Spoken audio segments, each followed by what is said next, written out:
The people standing in the square shouted with one voice for the young lady to be executed. They shouted that she was a devil with the appearance of a virgin. Kira Farvis the sinner, who fooled an entire empire. The man looked at her intently and said that she must pay in full for her crime. Looking at the young lady, he coldly ordered his subordinates to carry out the sentence. A moment later, the young lady ran up to her father and called him tenderly. She asked her father why he came so close to the lady, because she was dangerous for them. Kira, in turn, was furious and tried to say something, but it was all in vain. The young lady turned around and looked intently at the criminal. But a moment later, her gaze changed, and she looked at Kira with a smirk, rejoicing in her victory. Kira was shocked. She wanted to shout something, but all attempts were unsuccessful.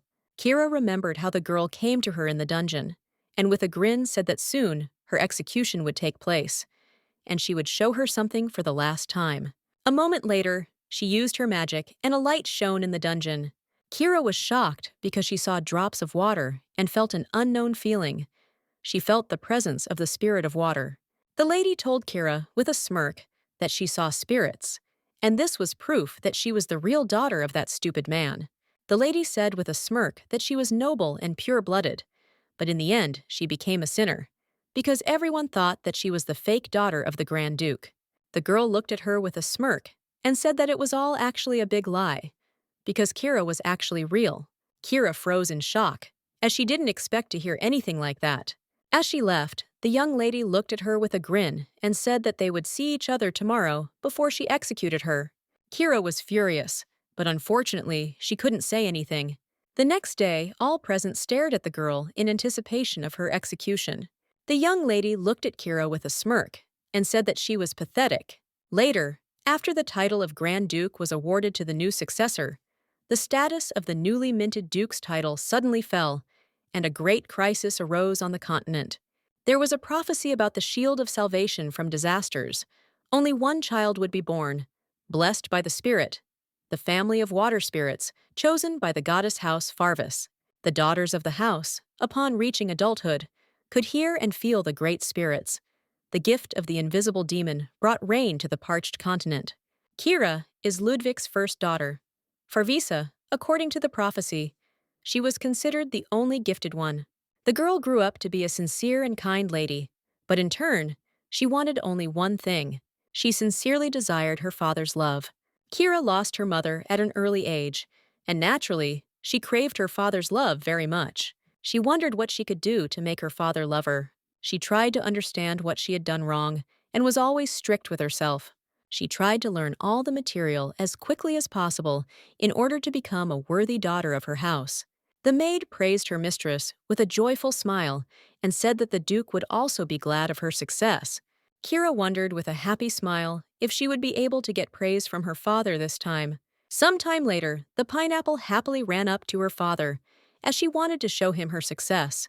The Duke, in turn, said that he was very busy, and if she had nothing urgent, she could inform him later. In truth, the Duke never even hugged his daughter. She wanted to attract his attention in any way possible. She understood that if she did something like that, he would come to her. Pushing off, she jumped. Some time later, the young lady was lying in bed with injuries. She heard someone knocking on the door and screamed, thinking it was her father. The butler looked intently at the young lady and called her. She froze when she saw that her father had not come to her. She was very upset because he did not come to her. She really hoped that he would be able to love her at least someday. Kira wanted him to come to her and hug her at least once. She really wanted him to look back and not leave. So she lived for 18 years trying to get her father's recognition. Most likely she would have lived like this her whole life. But one clear day, a girl came to them. She looked at everyone present with a smile and introduced herself, saying that she was the Duchess of Rowena's eldest daughter, Cosette. She introduced herself with a joyful smile and called her father. The Duke looked at the young lady with a puzzled expression on his face. He was surprised and at the same time stunned when she called him father. The Duke looked at her intently and asked if she really meant to say that she was his daughter. Cosette said with a joyful smile that it was all true. Everyone knew that Rowena Weinberg died after exile, being barren. Count Isaac, her older brother, had been missing for 15 years and had not appeared, leaving them wondering where the child had suddenly come from. They didn't know if she was really the Duke's daughter, but she looked very much like him. Everyone present was shocked by this incident.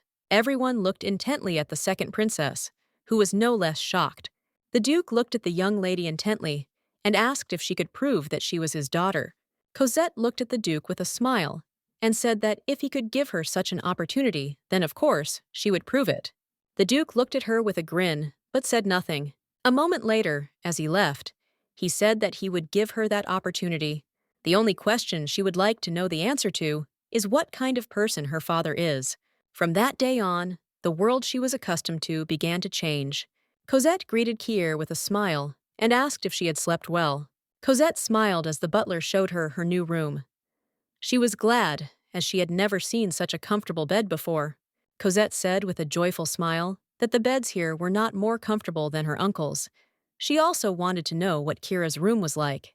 Cosette said with a joyful smile that it would be nice to walk around the rooms after breakfast.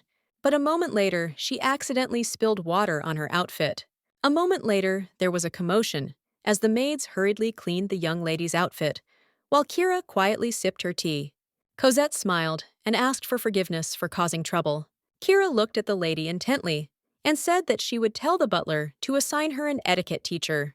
Kira stood up with lightning speed and said that she was already full, so she would leave them. The maid looked closely at the young lady and said what else to prepare for her. Cosette smiled and said that the train was later, as she wanted to apologize to Kira, as she had ruined breakfast.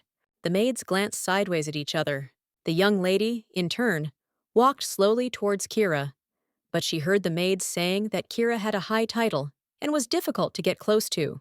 They said that the young lady Cosette very much resembled the Grand Duke. At the same time, Kira was practicing fencing. She was furious because a young lady suddenly appeared out of nowhere and claimed that she was a blood relative. Kira realized that the girl's face resembled her father's, and it seemed to her that the girl was not growing up as a noble lady. Kira knew she had nothing to worry about. She was her father's biological daughter. She was a woman from the Fervis house, born with strength of spirit.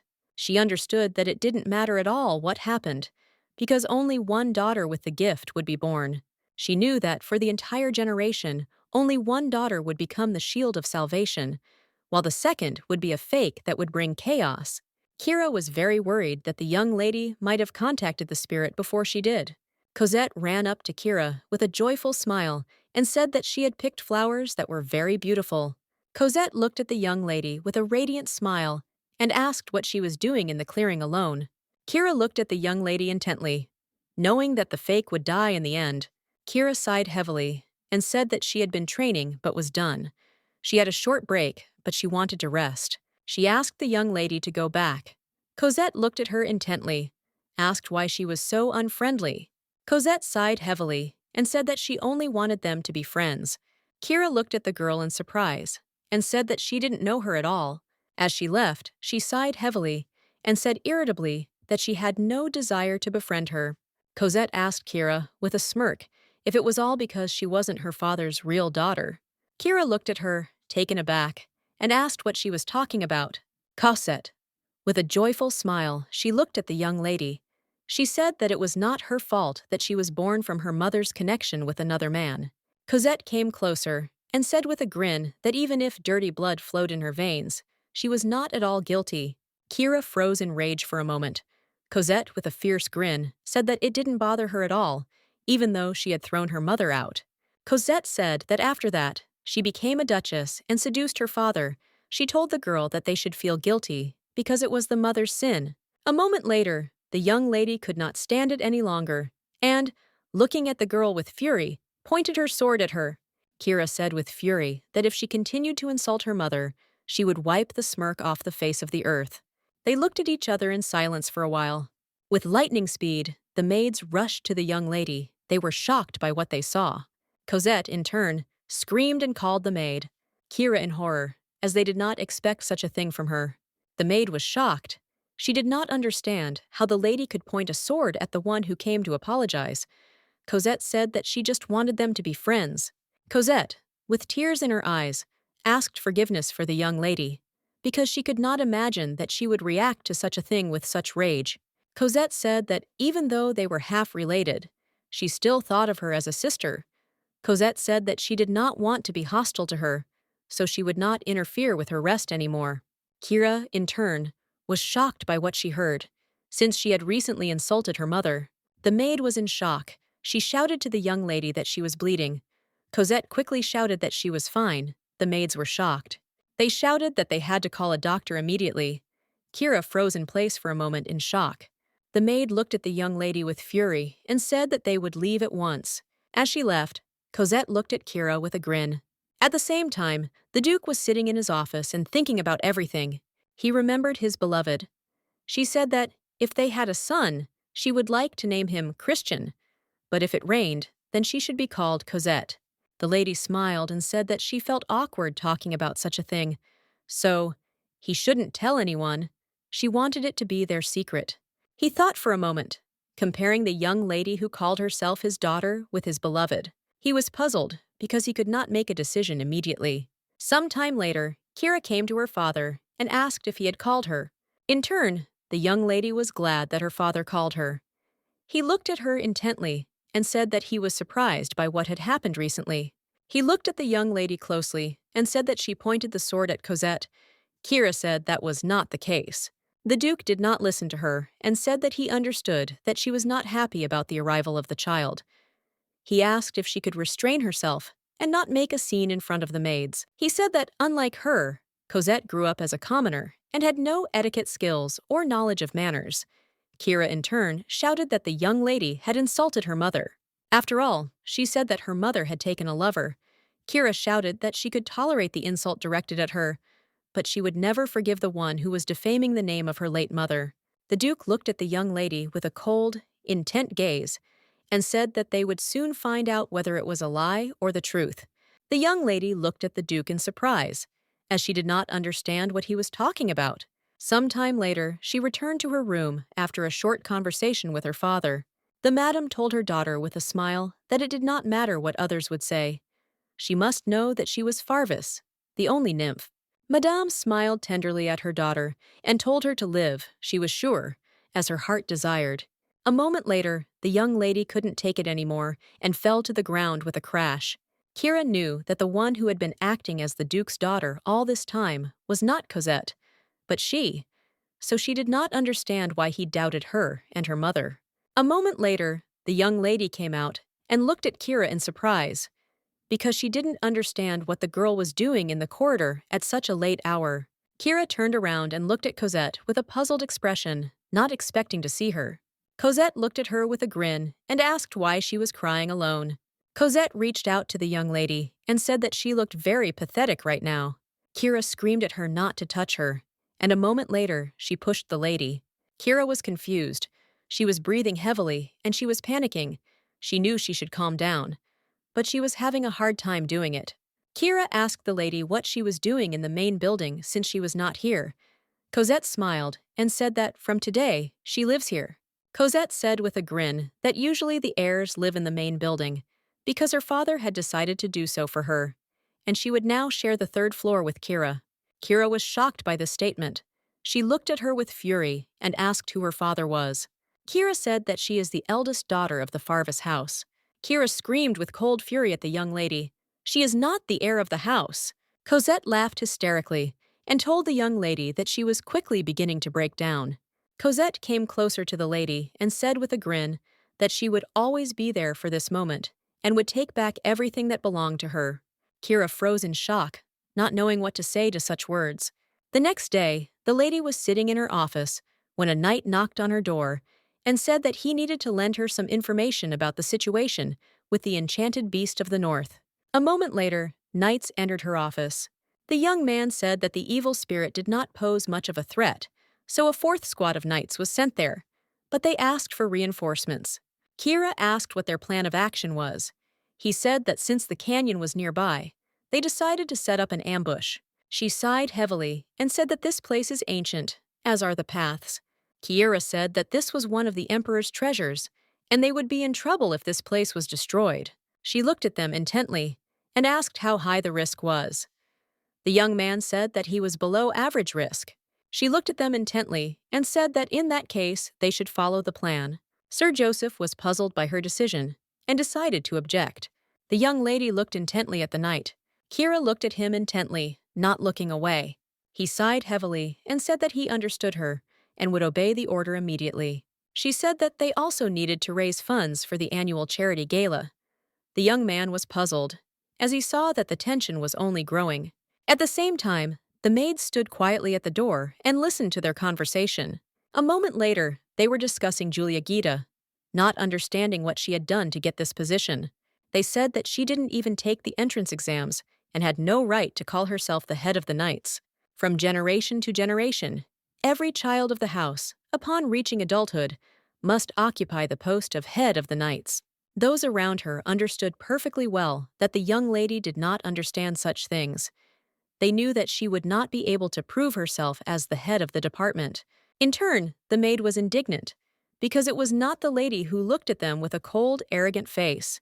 She was furious and asked her friends how dare Fake open her mouth and say anything. She knew that, of course, there was no proof that she was actually a fake, but all the facts were there.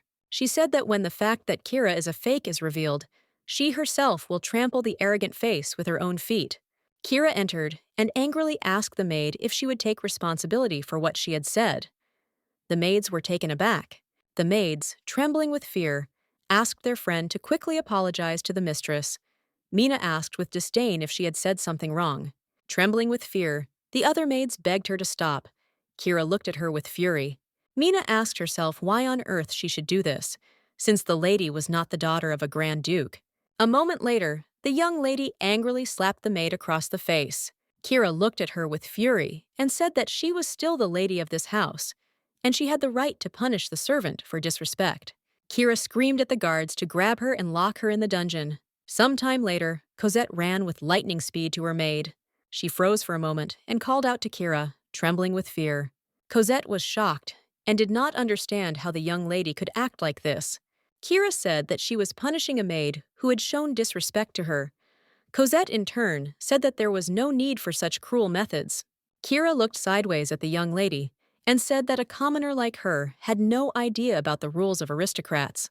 The maid, in turn, burst into tears, screamed and begged for salvation. Everyone present froze in shock. They were confused and could do nothing as the maid was being punished. Some time later, the Duke returned to the estate. Kira greeted the Duke, but at the same time, Cosette rushed towards the Duke with tears in her eyes. Bursting into tears, she begged the Duke not to throw Mina out, because she was her maid. The Duke looked at Kira with cold fury, as he was puzzled, not understanding what was happening at all. Kira glared at the Duke and said that the maid had disrespected her, and she had punished her accordingly. Cosette said that her maid had made a mistake, but Kira had been cruel to her, and the maid did not deserve 1,000 strokes of the stick. The Duke looked at the lady intently and said that such a punishment could kill a man. He looked at the young lady closely and said that if she had done something like that, she must have had a good reason. Kira said that she heard an insult that she could not ignore, and she did not even want to repeat the nonsense with her mouth. Cosette, in turn, shouted that she had witnesses as maids, and they could repeat what was said. The Duke looked intently at the maids and told them to tell him everything they had heard. The maids fell to the ground with the speed of lightning and asked the Duke for forgiveness. They said that their friend said that the young lady was very cold-blooded, and also it was difficult for them to serve her. They said nothing more. Kira in turn was furious. With lightning speed, she turned to her father, but she saw a young lady looking at her with a smirk on her face. The Duke looked closely at the young lady and the express forces. Was everything so? Kira looked at them in surprise and said that everything was not like that. She wanted them to tell the truth. A moment later, everyone present began to whisper among themselves, as they understood that the young lady was difficult to deal with. The Duke looked at the young lady with his cold fury and said that she had become a problem for their house. Kira rushed to her father and shouted that everything was wrong. She shouted that it was just an act. But the Duke did not want to listen to her and angrily hit her in the face. For a moment, there was dead silence in the hall. The Duke looked angrily at the young lady and asked how long she would trouble him. Kira was taken aback, as she did not expect to hear something like that. A moment later, she rushed to her father and called him. But it was all in vain. He looked at her with cold fury and told her that she should not call him that anymore, as he did not even want to hear it from her lips. As he left, he said that she would be locked outside the main house for a month, and after that, she should not be seen by him. Cosette asked with a grin whether the opinion and favor of the father were already so important in this society. Cosette, with a joyful grin, said that she would like to see herself beaten, just as she had beaten the maid. A moment later, the young lady pounced on Cosette, for she knew that she was to blame for everything. Cosette asked the lady with a smirk why she was so angry. Cosette said that if she wanted to sit with her in a corner for the rest of her days, she could grab her by the hair. Some time later, the young lady quietly watched her father as he walked with Cosette, while she was kept shut up. Cosette asked her father with a smile if he was free today. The Duke glanced sideways at the windows where Kira was, but a moment later he turned around. The young lady smilingly told her father that they could take a walk in the garden. Kira sighed heavily and looked into the distance. She understood that if she could prove her spiritual connection with the spirits, the fake would disappear. She knew that then her father would pay attention to her. She understood that she had to take everything back. She wanted to do everything to regain her father's favor and make everything as it was before. She understood perfectly well that she had to get her power as soon as possible. She begged all the gods because she wanted her power to manifest itself more quickly. After much pleading, she saw a bright glow. She was very happy because she was able to see the spirits. The young lady, in turn, looked at her father with a joyful smile, as she had managed to show him and everyone else her strength. She was happy and said that she could finally control the spirits. Kira froze in shock on the spot. Cosette smiled happily and said that she was very happy that Beatrice had given her her blessing on her birthday. Everyone happily congratulated the young lady on her wonderful day. Kira was shocked because she didn't understand how the young lady managed to do this. She froze in place when she heard that the people wanted to punish the fake. They said that she was planning to destroy the lands with the help of a demon. Everyone present shouted that they must lock the young lady up immediately and punish her. At the same time, the Duke looked at the young lady with despair. Kira looked at him intently, but said nothing. She hoped that he would save her. But unfortunately, the young lady was sentenced to death as a sinner who would bring chaos and destruction. That was her end. At least, everything went on as usual. One young man did not interfere in the course of history. The young lady opened her eyes in a hurry and shuddered in shock. A maid burst into the room with the speed of lightning and asked the young lady what had happened. She rushed to the young lady when she saw that she was bursting into tears and breathing heavily. Kira froze for a moment and wondered if she was alive. She was confused because she didn't understand what happened. For a moment, she thought it was just a dream, but she trembled as she recalled the feeling of decapitation. She understood that it could not have been just a dream. For a moment she thought and wondered if this was her afterlife. She looked closely at the maid and asked excitedly if she too had been executed. The maid looked at her in surprise, as she did not understand what her mistress was talking about. The maid told her mistress that she must have had a nightmare, for she was tired from preparing for her brother's feast. Kira worriedly asked the maid if her brother had died too. She knew they could have killed her, but she knew he had done nothing wrong. With lightning speed, the young lady rushed to her brother, for she knew that he could not die. Zeke asked his sister if she was sure that her father would believe her. He sighed heavily and said that she was still locked in the dungeon. He looked at her with fury and shouted that she must answer him. She sighed heavily and, turning around, told him to leave her, as it would be bad if he were seen near her. He asked her to run away together, because he understood that if everything continued like this, she would die. She said that in that case, he would have to become a criminal. She said that he should return, as it was all for his own good. But the young man was furious, because he did not want to live with snakes. He sighed heavily and said that he would definitely come back to her, and therefore she should not sit on the floor. The young lady ran hurriedly through the castle, calling for her brother. She was shocked, because she saw that all the servants were there. She knew that most of them had not done anything. She was shocked and did not understand why her father went so far. Zeke looked at his sister in surprise and called out to her. He was worried and wondered if something had happened. She looked at him intently and said that she heard that he was here. Zeke looked at her in surprise, asked if he could have gone somewhere. Zeke looked at his sister with alarm and said that if their father saw her like this, he would not like it. She looked at him in surprise, as she did not understand why he was talking about her father. Kira asked worriedly if they were not in the afterlife now. Everyone present looked at the young lady in bewilderment. Zeke looked at the maid and said that it seemed that his sister was not fully awake. He asked to take her to the room. Those present looked at the young lady in bewilderment. They did not understand what had happened. She was taken aback for a moment because she saw familiar faces, but they were very young. She looked at them intently and asked what day it was.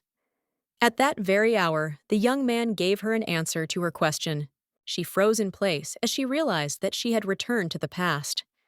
She was confused and did not understand who did this and why. Zeke looked at his sister with confusion, because he thought she was kind of weird. She sighed heavily and said that she seemed to have had a terrible nightmare, but she was not sure of her words. She sighed heavily and said that she had a dream, and that she had died a terrible death. Everyone present was surprised, but at the same time supported her. She smiled and told her brother that they could have lunch together. Zeke sighed heavily and said that his sister would leave earlier, because at that time she was greeting their father. She always got up early and dressed beautifully to greet her father. Now the young lady realized that she had been stupid. She was puzzled and did not understand why she was so clinging to a man who did not care about her. She knew that if she came back, she was given another chance so that she could change everything. She wanted to be with the people who cared about her. A moment later, the young lady said that from today on, she would not do anything like that. Sir Joseph was furious and shouted at the Duke that the young lady had not deceived him on purpose. He did not understand why they had decided to execute her. The Duke glanced sideways at the young lady, as everyone present chanted in unison as they wanted the young lady killed. Some time later, the Duke woke up from a terrible nightmare. He froze in place in shock, as he did not understand what he had dreamed. The next day, he sat in his office and looked at papers. The butler looked at the door in surprise, as he noticed that the lady had not come to greet him today. The Duke looked intently at the closed door, but did not answer. He asked the butler if she was ill. The butler said that a few hours ago she was running around the mansion in her nightgown. He asked the Duke if he should know what had happened. The Duke sighed heavily and said that this was not typical of her. The butler looked closely at the Duke and said that he did not look well. The butler told his master that he should rest a little. The Duke sighed heavily and said that he had had a nightmare, so he was unable to rest properly. The Duke was puzzled, because he did not remember what the nightmare was about, but he clearly felt the emotions from it. The sadness that would have broken his heart still left an unpleasant feeling and bitterness in his soul. He told the butler to send a doctor to the young lady. Some time later, Kira was busy looking for the book. A moment later, she found what she was looking for. She thought for a moment, as she knew that in a few months a young lady would appear. She would be appearing in front of high society at Zeke's birthday party. She probably wanted rumors about her to spread throughout the capital. Kira froze in place for a moment, as she remembered the young lady saying that she was real. Kira was confused and didn't understand what her words even meant. Kira wondered why the young lady had powers if she was the Duke's true daughter and not Cosette. Kira sighed heavily, as she knew that thinking wouldn't help her in this situation, since she couldn't even find out why she came back. She knew she had to try to write down all the events that had happened and prepare for the future. She knew she had to escape when the time came. She wanted to remember first what she saw before she died. She understood that if she saw the spirit, she should understand how the girl was able to contact Beatrice. She also wanted to know if there was magic of returning in time. She thought for a moment, as she had never heard of such a thing before.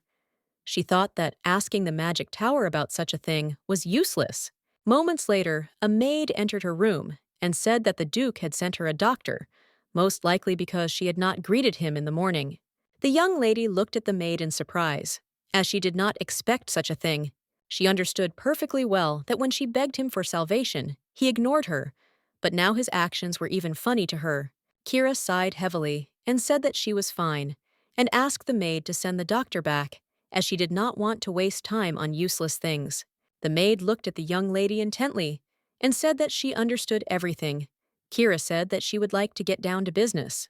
The maid looked at her intently and asked if she was talking about the nightly order. The maid looked closely at the young lady, who was leaving in a hurry, and said that she would prepare clothes for her. Some time later, the young lady was watching the knights training closely. Joseph looked at everyone present and ordered the next one to come forward to fight. The young lady looked closely at the young knight, as she knew that he would pass all the standards. She looked closely at his fights and realized that she had lived through a day like this before. She looked intently at the young man, who greeted his friends with joy. Joseph asked in surprise how she knew he would pass the tests even if she hadn't seen him train. She said she just heard about him. He sighed heavily and said that he had picked her up. A moment later, there was dead silence between them. The lady was not, at that time, on good terms with Sir Joseph. Because she became the head just because she was the Duke's daughter, there was a gap between them. Unlike her, who got her position thanks to the pedigree of the deputy head, he was talented. To gain an advantage, she constantly opposed him. Now she realized that it was stupid of her, and memories suddenly came flooding back to her, and she remembered how he had fiercely defended her before her execution. She was surprised, because she did not expect such a thing from his side. She knew that it was he who tried to protect her until the very end. The young lady sighed heavily and timidly called out to the young man. The young man looked at the young lady in bewilderment. She looked at him intently and said that she had something to tell him. He looked at her in surprise, as he did not expect this. A moment later, the young lady said she would like to apologize to him. Joseph looked at the young lady in surprise and asked what was wrong. She sheepishly said that she was jealous of him. She said that she wanted to be recognized by everyone like he was, and therefore wanted to apologize for taking his place. She looked at him intently and said that from now on, there would be no arguments, and she would not quibble over trifles.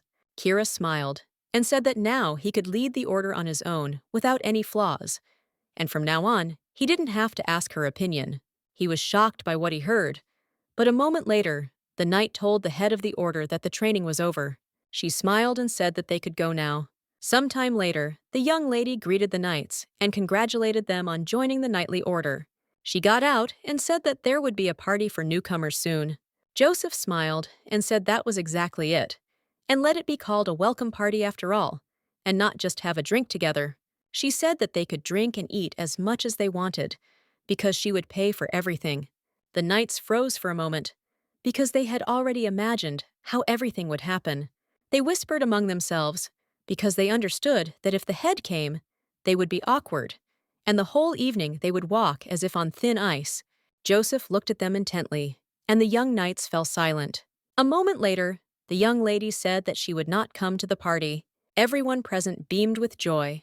A moment later, it said that its presence would ruin the atmosphere of the party, so it apologized in advance. The knights froze in shock.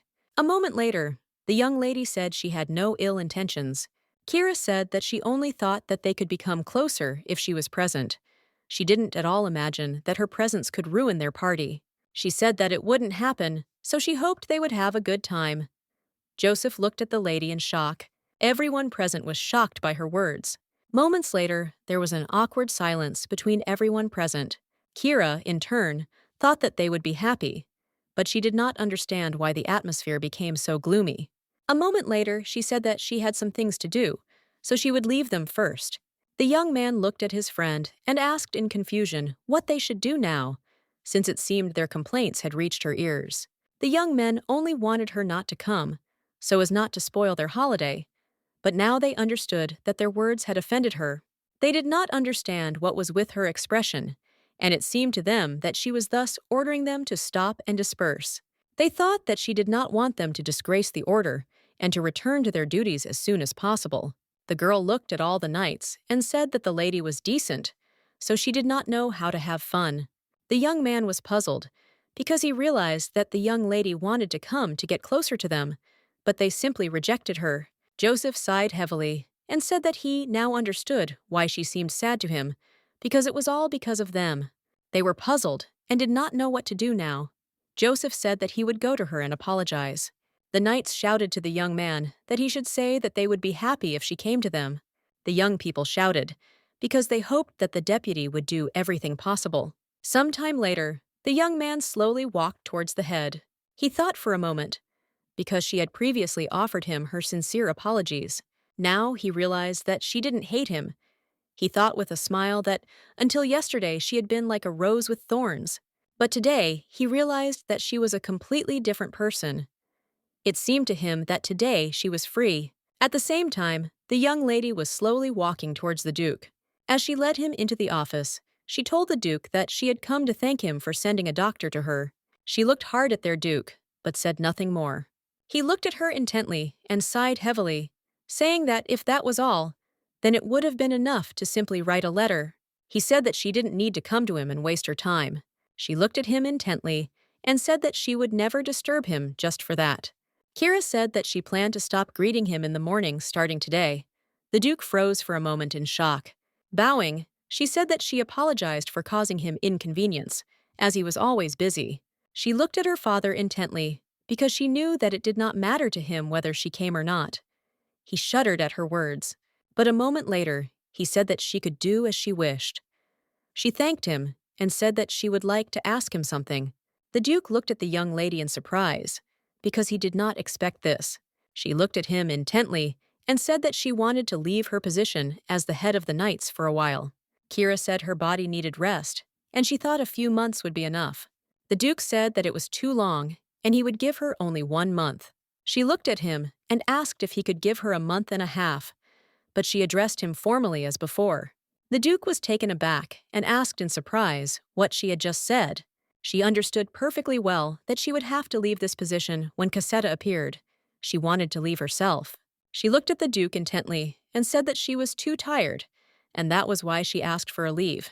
The Duke was taken aback and looked at the young lady in surprise, as it seemed to him that he had imagined her words, but he still said that she could take as much as she had originally asked for. A moment later, her Naledi thanked him and left. The Duke, frozen in shock, felt an emptiness in his soul. The Duke turned her words over in his head for a moment, shocked that she was addressing him formally. Some time later, the young lady was sitting in her room drinking tea. She wondered what had happened since her death. She wanted to know if her father continued to live happily with his real daughter until the very end. She wanted to know if the Empire had survived the foreseen disaster safely. She sadly wondered if everyone was happy after her death. A moment later, Sir Joseph entered her room. She looked at him in surprise, as she did not expect to see him. The young lady looked at her knight closely and said that if he had come because of what had happened earlier, then he need not worry, for she had apologized because she was truly sorry. Joseph looked closely at the young lady and said that he would like to talk about the welcoming party tonight. She looked at him in surprise, as she did not expect to hear something like that. A moment later, she looked away from him, embarrassed. She told him that he really shouldn't worry about her, and in turn, he should have a lot of fun. She looked at the young man intently and said that she might cause inconvenience if she came. A moment later, she said she would also like to step down as head for a while. Joseph was taken aback, as he was shocked by her words. He did not understand what she was saying. She said that the position was not given to her from the beginning, so she would simply give way to the one to whom it should belong. Joseph was shocked by her words. He shouted that if she was upset because of what the other guys said, then she shouldn't do that, because that doesn't mean the others don't want to be friends with her. Joseph said that the welcoming party was a place where everyone was socializing, having fun and drinking, and if she sat there with a stern expression on her face, it was natural that people would misunderstand her. She sighed heavily and asked if the knights didn't want her to come. Joseph stood frozen for a moment, not knowing what to say. She sighed heavily and said that she understood everything because all the knights had passed the exams, and they had no reason to follow a man with only a name. Joseph looked at her intently and asked angrily who had told her that. Joseph said that the Duke's eldest daughter becoming the head is an old tradition, because their head will become the Duchess in the future. He did not understand who dared to say such rude words. He wanted to punish the person who said such a thing. The young lady was taken aback and asked the young man to calm down, because no one had told her this. He asked angrily if anyone had dared to threaten her. The young lady, in turn, looked away from him in embarrassment and said that this was not so. He looked at her in surprise and asked what she was talking about. The young lady froze for a moment, not knowing what to answer. He looked at her intently and asked if she had really made this up herself. The young lady, in turn, was filled with shame and blushed. He was surprised and did not understand why she suddenly had such thoughts. Joseph looked hard at the young lady and said that they never thought of her like that. He said that she was a blessing that was born only once in 100 years. She would become a duchess in the future, and they could be proud that they were leading the future of the entire continent. Joseph said that no one would doubt her after being defeated by her in training. She sighed heavily and said that all their conversations died down when she came. Joseph smiled and asked what kind of knight could talk calmly in the presence of the next duchess, who would also become the hope of the entire continent in the future.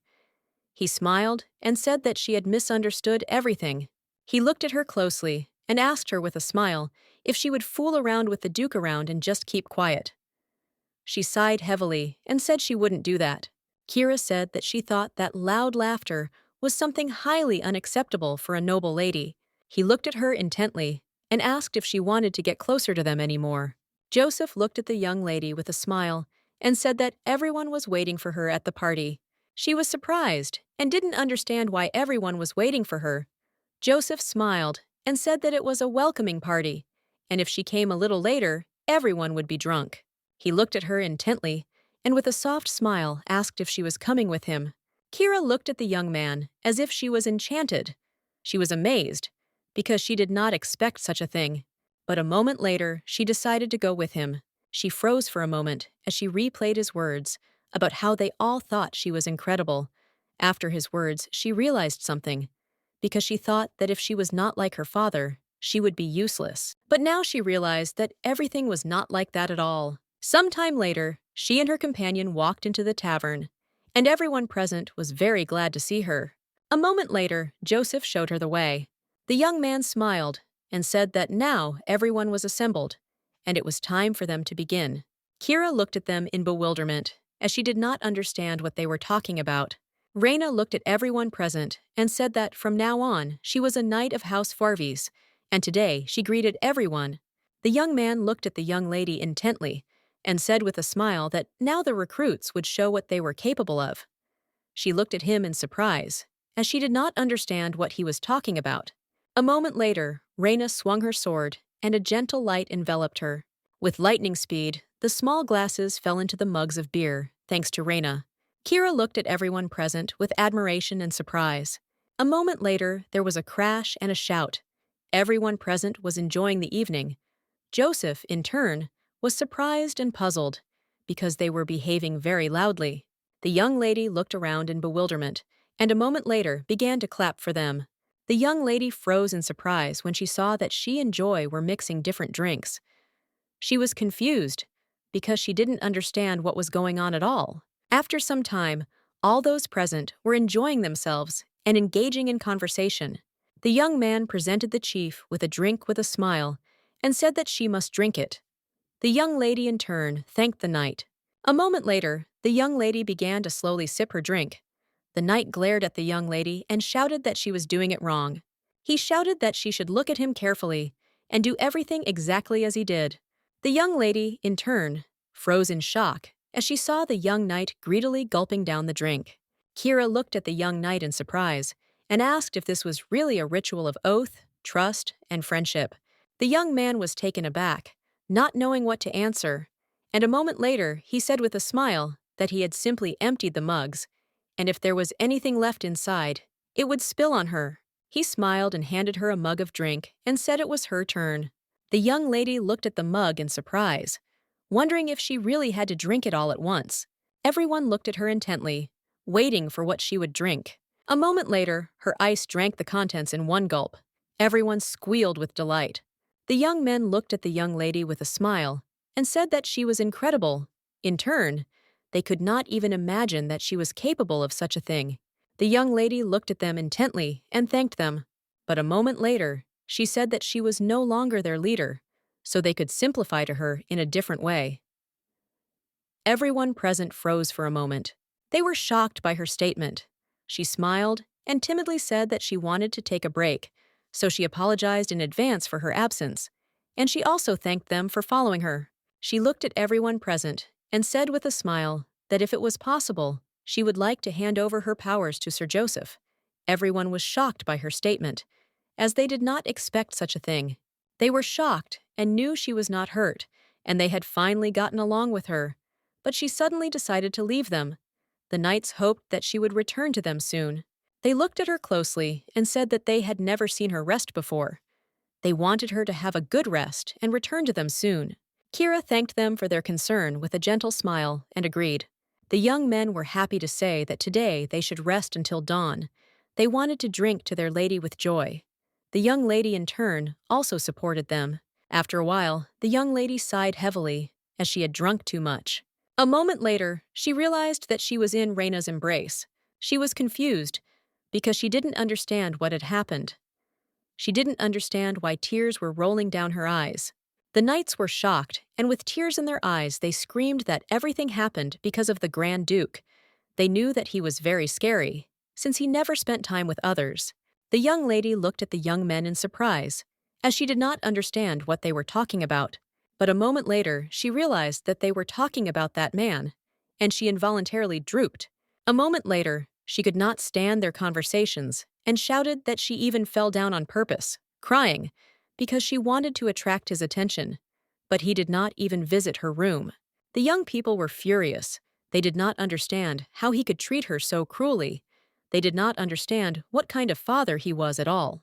Reina looked at the young lady and said that everyone thought she was very kind. She said that the lady should make a rebellion against him. Kira screamed with tears in her eyes that to rise up meant to remember him, and she hated everything that was connected with her father. The young men shouted that everything was right and time was precious, and she was old enough to relax. They shouted that she studied hard, but the time spent with them was much more fun. She looked closely at the young people, and a moment later, with a joyful smile, said that everything was right. She said that she never knew that it was possible to have fun with everyone so late. Sir Joseph looked at the young lady in surprise, for it was the first time he had seen her smile happily.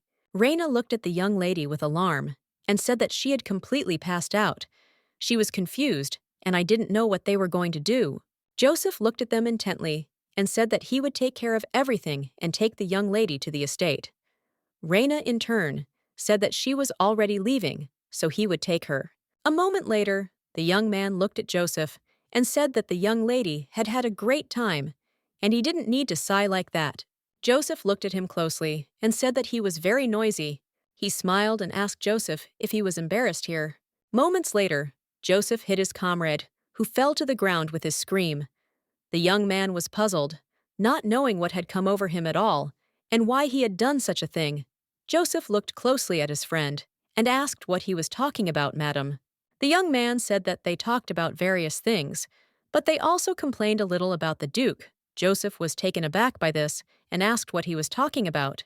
He smiled and said that the head also complained about the Duke. He told Joseph that if the Tons were going to punish them, then she should be punished too. The young man sighed heavily and said that he could never have imagined that their head was like that, because he had previously thought that it was frightening and cruel. He said with a happy smile that it seemed she could be gentle and quite sweet. Joseph looked at the young man intently and told him to watch his language. Joseph sighed heavily, digesting the whole situation. He was puzzled and could not understand how Wilfred could say that the young lady was nice. He did not understand how such thoughts could enter his head, but still he froze for a moment and remembered the young lady. He was very embarrassed because he realized that she was very sweet at that moment. The next day, the young lady woke up with a terrible headache. She asked the maid to clear her schedule. The maid asked in surprise if she really wanted to cancel all plans, because she noticed that the young lady was not feeling well. She sighed heavily and said that there were attacks. The maid looked at the young lady closely and said that she had previously asked for detailed information about the spirits. She asked if she should go to the library as well, and also wanted to know about the mistress, if she wanted to go there now. Kira said that she would like to go to the library. Kira sighed heavily and, gathering her thoughts, called the maid. She asked Rose where she would choose to live if she had the chance. Rose smilingly said that she had been dreaming of traveling, as she had never been outside the capital before. She smilingly said that she wanted to see the world and have new experiences.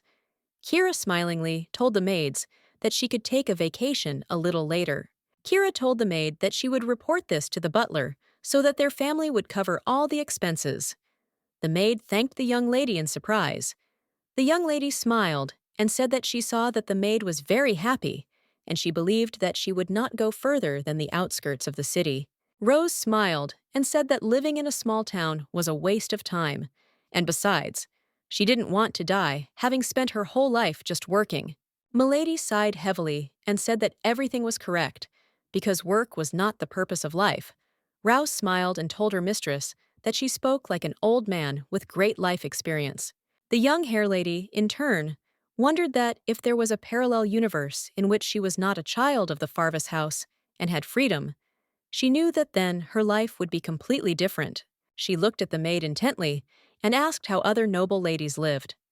The maid was taken aback for a moment, because she did not know such a thing. She asked the mistress, "What about novels in which the main characters are noble ladies?"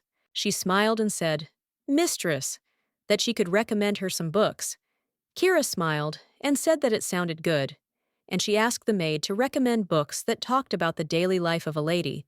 Rose said that the young lady's preferences were different from hers, but she would pick something interesting.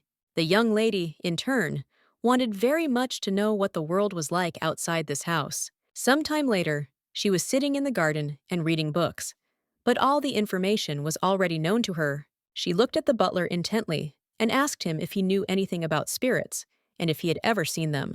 Robert sighed heavily and said that he had never seen them and knew that only the descendants of the Duke's house could see them.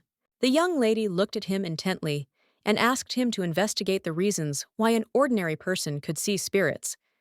Dvoretsky looked at her in surprise, but still agreed to carry out the task.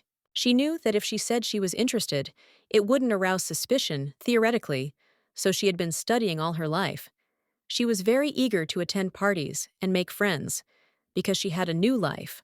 Now that she thought about it, she didn't even have any friends, and at all the parties she attended, she always stayed with her family.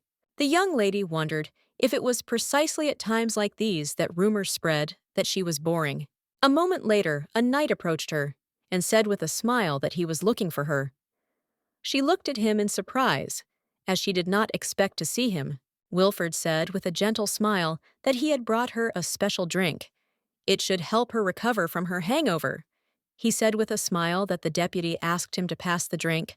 The young lady thanked him with a smile and said that her head did indeed hurt a little. A moment later, she noticed that the knight was leaving in a hurry. With the speed of lightning, she called to him. Wilford looked at the young lady in surprise, not understanding what she wanted. She turned around and told the maids to leave them. With lightning speed, the young lady ran up to the knight and asked if he got along well with other people. Wilford looked at her in surprise and said that she actually had a lot of acquaintances. She looked at him with a smile and said that she expected nothing less. Kira looked at the knight with shining eyes and said that he must have attended many social receptions. She smiled and said timidly that she would like to get along with someone outside of her family, but she didn't even know where to start. She looked closely at the young man and asked what she should talk about with people to get along with them. The young man sighed heavily. He wondered if she had been alone all the time.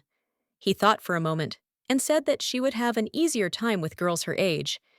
He sighed heavily and said with a smile that he felt a little awkward telling her such a thing. She smiled and said that everything was fine, and he could tell her everything.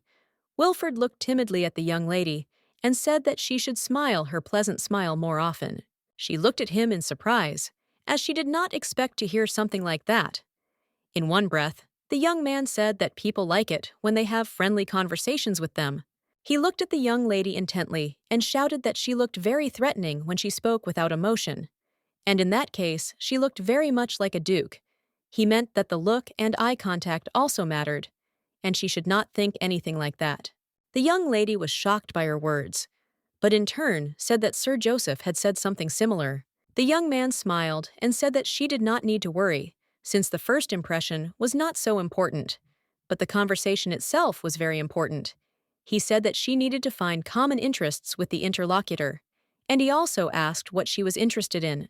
She thought for a moment and said that she was interested in destroying magical beasts and protecting the empire. The young man sighed heavily. He looked at her intently and asked what she thought of opera or theater. Kira thought for a moment and said that she couldn't say that she liked something like that, but she would look into something like that. She realized that in that case, she could continue the conversation. Wilfred said hastily that it would be more like she was forcing herself, because interests were something else. He said that it would be wrong if she forced herself to enjoy something that did not interest her at all.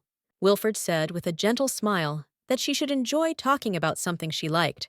The young lady looked at him in surprise, as she had never heard anything like this before. A moment later, she sighed heavily and told the knight that he was absolutely right. She knew that if she continued to behave like this, then her behavior now would be no different from her past life. Sometime later, the maid with her happy smile told the young lady that she had brought her some novels. The young lady looked closely at the book and read the title of the novel. The maid said that it was better not to read this book before going to bed. Kira looked at her in surprise, as she did not understand why she should not do something like that. Rose said the lady that she would be very interested in the story, and for this reason would sit up all night long. The young lady sighed heavily and asked if the story was really about everyday life, because she knew that, alas, everyday life was not funny. The young lady was the daughter of a low-class nobleman.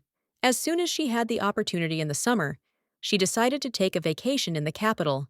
For this session, she had to thank her aunt, who married a very influential man.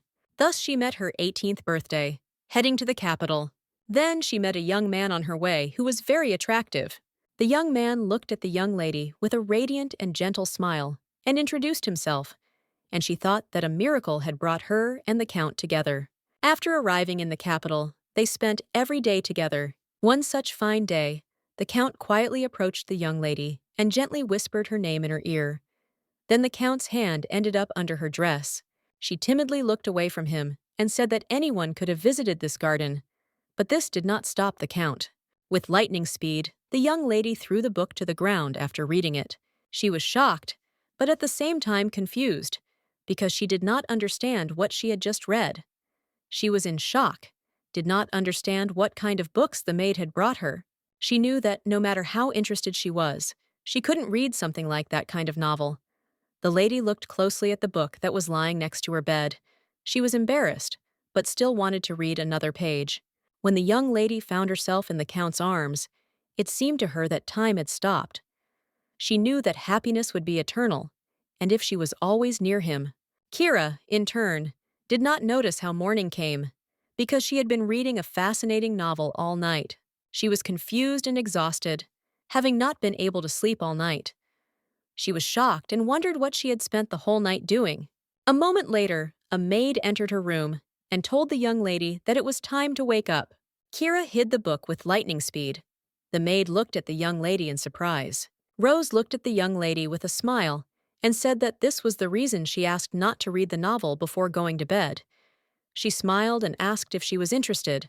At the same time, the young lady was blushing with embarrassment. She looked away from the maid, embarrassed, and said that she had enjoyed the novel very much. She began to quote one scene from the novel. She said she liked the scene where they enjoyed the ball all night. She said she didn't know that happened before. The young lady also really liked the life of the main character at the academy, because it was also fun. Kira sighed heavily, because she knew that she had previously only studied at home, and she was happy to read something like this. Rose smiled and said, "Young lady, there are similar stories, and if she wants, she could bring them." Kira perked up after hearing these words and said with a smile that it would be very wonderful. The young lady was shocked by her behavior, because she was too carried away by such things. The maid smiled and said that it was very good, and also said that she had nothing planned in the morning, and she asked the mistress if she would like to sleep a little. The young lady smiled and said that she had planned to visit the library. Kira, in turn, sighed heavily, as she hoped that the young servant did not suspect anything. Some time later, the maid came down to her friend's room and asked where the continuation of the story Summer Adventures of Lady Stella was. The maid looked at her in surprise and said that the continuation was in her room. Rose looked at her friends intently and said that the lady said she wanted to read it. The maids froze in shock, as they did not expect such a thing. With lightning speed, they pounced on Rose and asked if my lady read romantic stories. They were shocked and asked if she read them and not holy or academic books.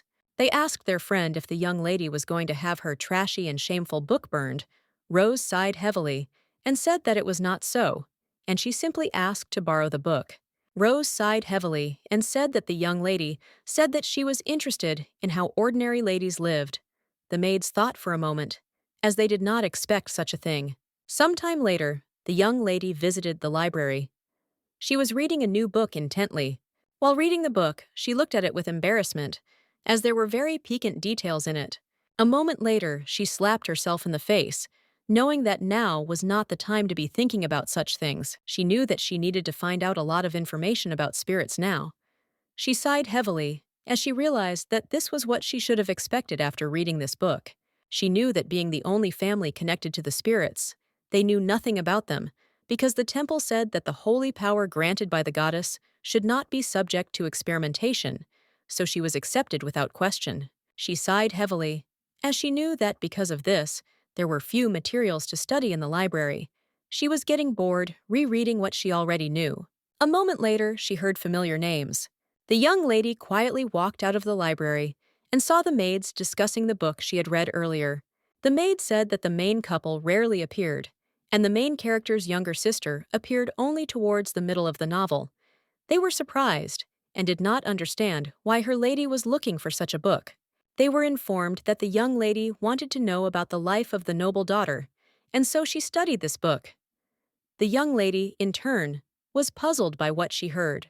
The maids whispered to each other, because they liked the scene where they confessed their feelings to each other in the garden. They didn't know if it would be rude to say that this moment was exciting, but still the main characters were afraid of being caught. They also liked the scene when they went to a mansion by the sea for their wedding night. The young lady, in turn, was hiding behind the wall, listening to their conversations with embarrassment, as she also liked this scene. The maid sighed heavily, and looking intently at her friends, asked if they really enjoyed such scenes. She smiled and said that she preferred the part where the main characters recognized each other at first sight, although they were wearing masks. The young lady, in turn, listened to the maids with admiration, as she also liked this scene. She glanced sideways at the maids, as she also wanted to join in their conversation. But a moment later, she decided to throw all thoughts away and forget about it, because she was perfectly aware of what kind of reputation she had. But she still couldn't resist and looked out from around the corner. The maid glanced sideways at the young mistress, who was staring at them. A moment later, the maids screamed, not expecting to see their mistress. With lightning speed, they bowed and asked forgiveness from the young lady. She looked at them in surprise, but said nothing. The maids, taken aback, trembling with fear, said that it was their break. They begged her to believe them. The maids hurriedly shouted that they were immediately returning to work. The young lady froze in place in shock, unable to utter a word as the maids quickly left her. She looked after them, puzzled, as she just wanted to listen to their conversation some more. Some time later, the young lady returned to her room in a depressed mood. She sighed heavily and wondered if she had said without hesitation that she had enjoyed this conversation, things would have been different. Kira knew that her reputation had always been her priority, and she didn't even have the courage to admit what she actually liked. Returning to her room, she accidentally bumped into her maid. Rose looked at the young lady closely and asked with a smile if she had finished her business in the library. Kira rested and said that she had not finished her business yet and planned to look for more information tomorrow. Rose looked closely at the young lady and asked, "How about a similar story to the one she had read earlier?" The young lady looked at her maid intently and said that the truth was that everything she had said in the morning was a lie. The maid looked at her in surprise, as she did not understand what she was talking about. Kira couldn't stand it any longer, and shouted that when she said she wanted to study the normal life of an ordinary lady, she lied, but it certainly helped her. She lived, sighed, and said shyly that, to be honest, the novel was very exciting, and she really enjoyed their first meeting and the confession scene. She sighed heavily and said shyly that she was embarrassed to say that she enjoyed reading the novel. Rose looked at the lady with a sweet smile and thanked her, because when the lady said that she liked the novel, she felt happy, and next time she wanted to bring her something else. Kira, in turn, felt relieved after what was said, and also thanked her maid with a smile for recommending the book to her. She really wanted to talk to everyone, and luckily, when she opened up, she was given the opportunity. At the same time, the Duke was slowly getting ready for the trip. All the servants present greeted the Duke and wished him a safe journey. The Duke, in turn, glanced sideways at his daughter's window. He knew that, because of the trip, he would not see her for some time. He knew that before, whenever he went somewhere, she always came to see him off. The butler looked at the gentleman intently and said that the young lady was busy and most likely he would be able to see her later. The Duke looked at the butler in surprise and asked what she was busy with. The butler said that the young lady was currently in the library and she was studying spirits. The Duke sighed heavily as his daughter was again reading information about spirits. A few days ago, a man was sent to the church. He knew that in addition to mentioning spirits, she was also looking for evidence of their existence and appearance in public. He was surprised, and at the same time puzzled, because he didn't understand why she was so curious about this. He knew that since his family blood flowed through her, most likely, her abilities would reveal themselves on their own. In turn, the Duke, not having time to sit down in the carriage, staggered, as he suddenly felt ill. Everyone present quickly rushed to the Duke. They were very worried and asked if he was okay. The Duke sighed heavily and told his subordinates that they did not need to make a fuss, because he must have just been tired. He knew that all his fatigue was connected with the recurring nightmares. At last, the Duke turned around and, looking intently at the palace, ordered to set off on a journey. At the same time, the young lady sat quietly in her room. Looking out the window, she saw the maids chatting happily with each other. She sighed heavily and wondered if she would also have the opportunity to chat casually with many people. She sighed heavily as she knew that when she thought about such things, she felt awkward. But in turn, she understood perfectly well that Cosette never cared about such things. She smiled and told the maids that the prepared treats were very tasty and thanked them. Kira looked closely at the maids and called them. In a hurry, the maids ran away from the young lady. Kira looked at the young lady intently and said that if she wanted to officially become part of the family, she must become an elegant noblewoman. Cosette looked at the lady with a smirk and asked if she was really serious about becoming a bore. Cosette walked closer to the young lady and said that it was stupid of her. Kira froze in shock for a moment. Cosette looked at the young lady with a haughty smile and said that if she continued in the same spirit, then in the end, only she would be left alone. Kira saw that everyone was surrounding Cosette. Because of her kind nature and beautiful smile, Kira wondered anxiously what was so important about the status of nobles. She was puzzled, because she knew that all this time she was the only one who was wrong. A moment later, a maid came into the room and asked the young lady if she had finished reading the letters. Kira smiled and told the maid that she still had a little bit left, but she would finish it quickly. At the same time, the young lady was writing to her maternal grandfather as she had some urgent business to attend to. Marquis Simon Edinburgh was a very greedy and cruel man who used Zeke and her to strengthen his authority. But despite all this, he was very smart and never ignored her letters. She knew that since the events of the present could unfold in accordance with her dream, she needed someone who could help her. She knew that it was almost impossible to find someone within the family without escaping the Duke's gaze, so she wanted to look outside the family.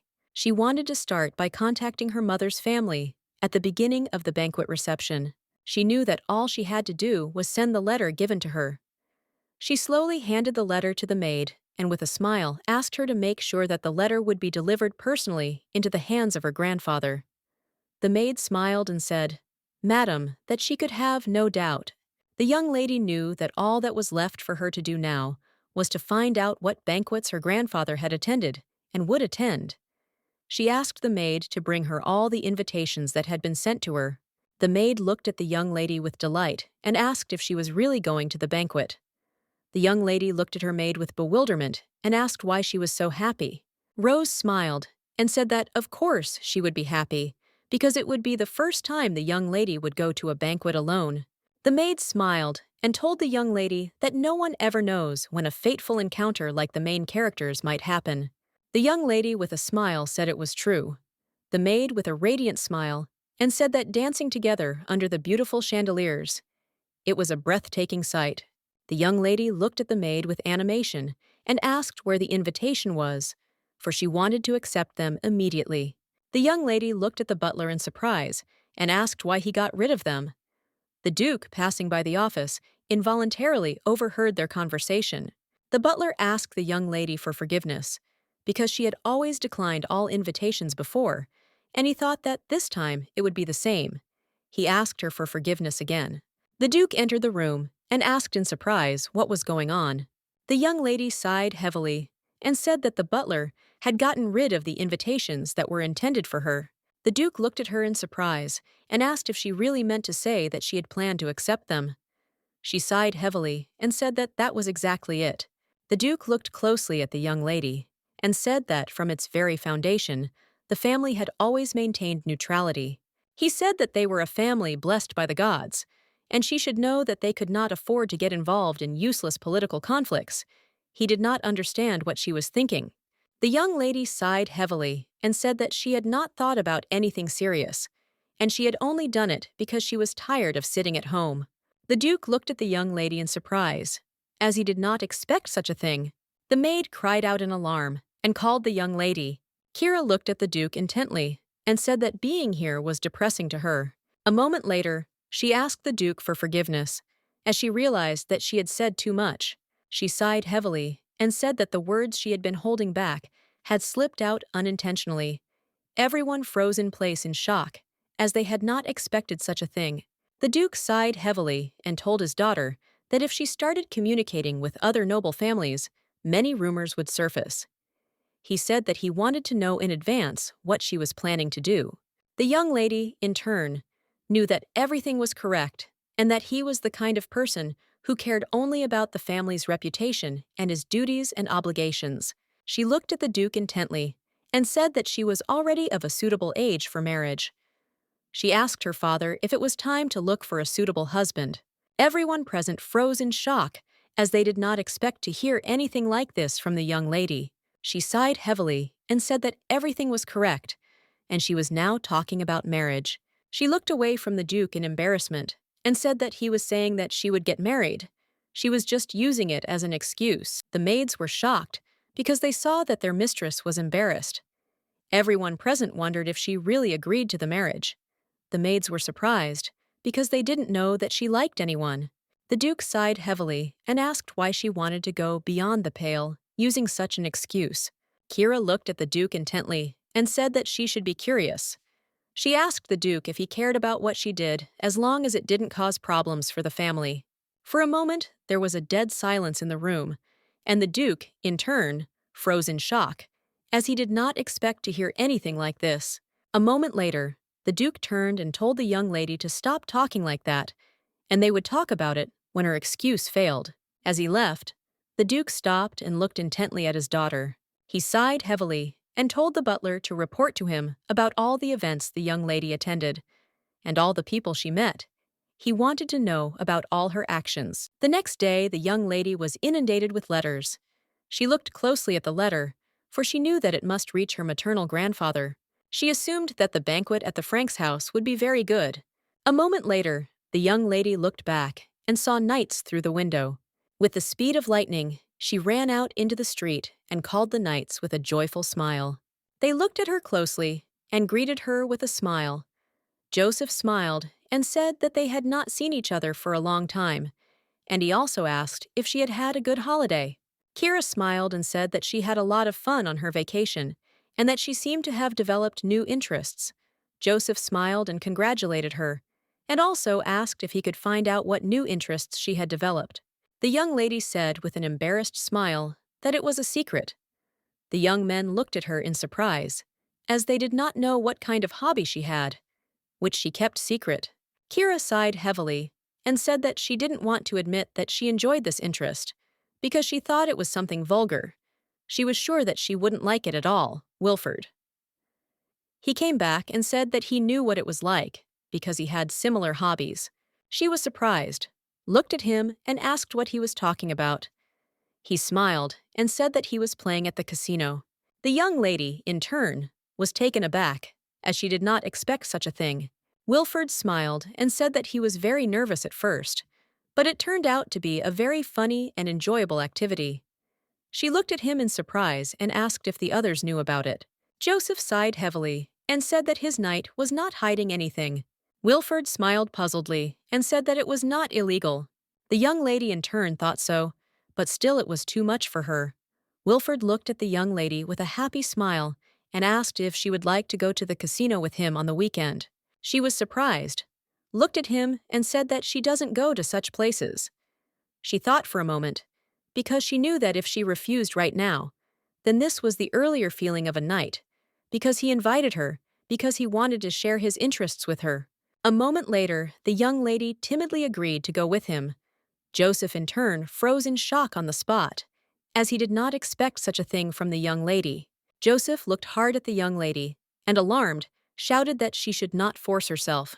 She looked away from them and said sheepishly that it was not so, and she really wanted to go, because it was her chance to get closer to the knights.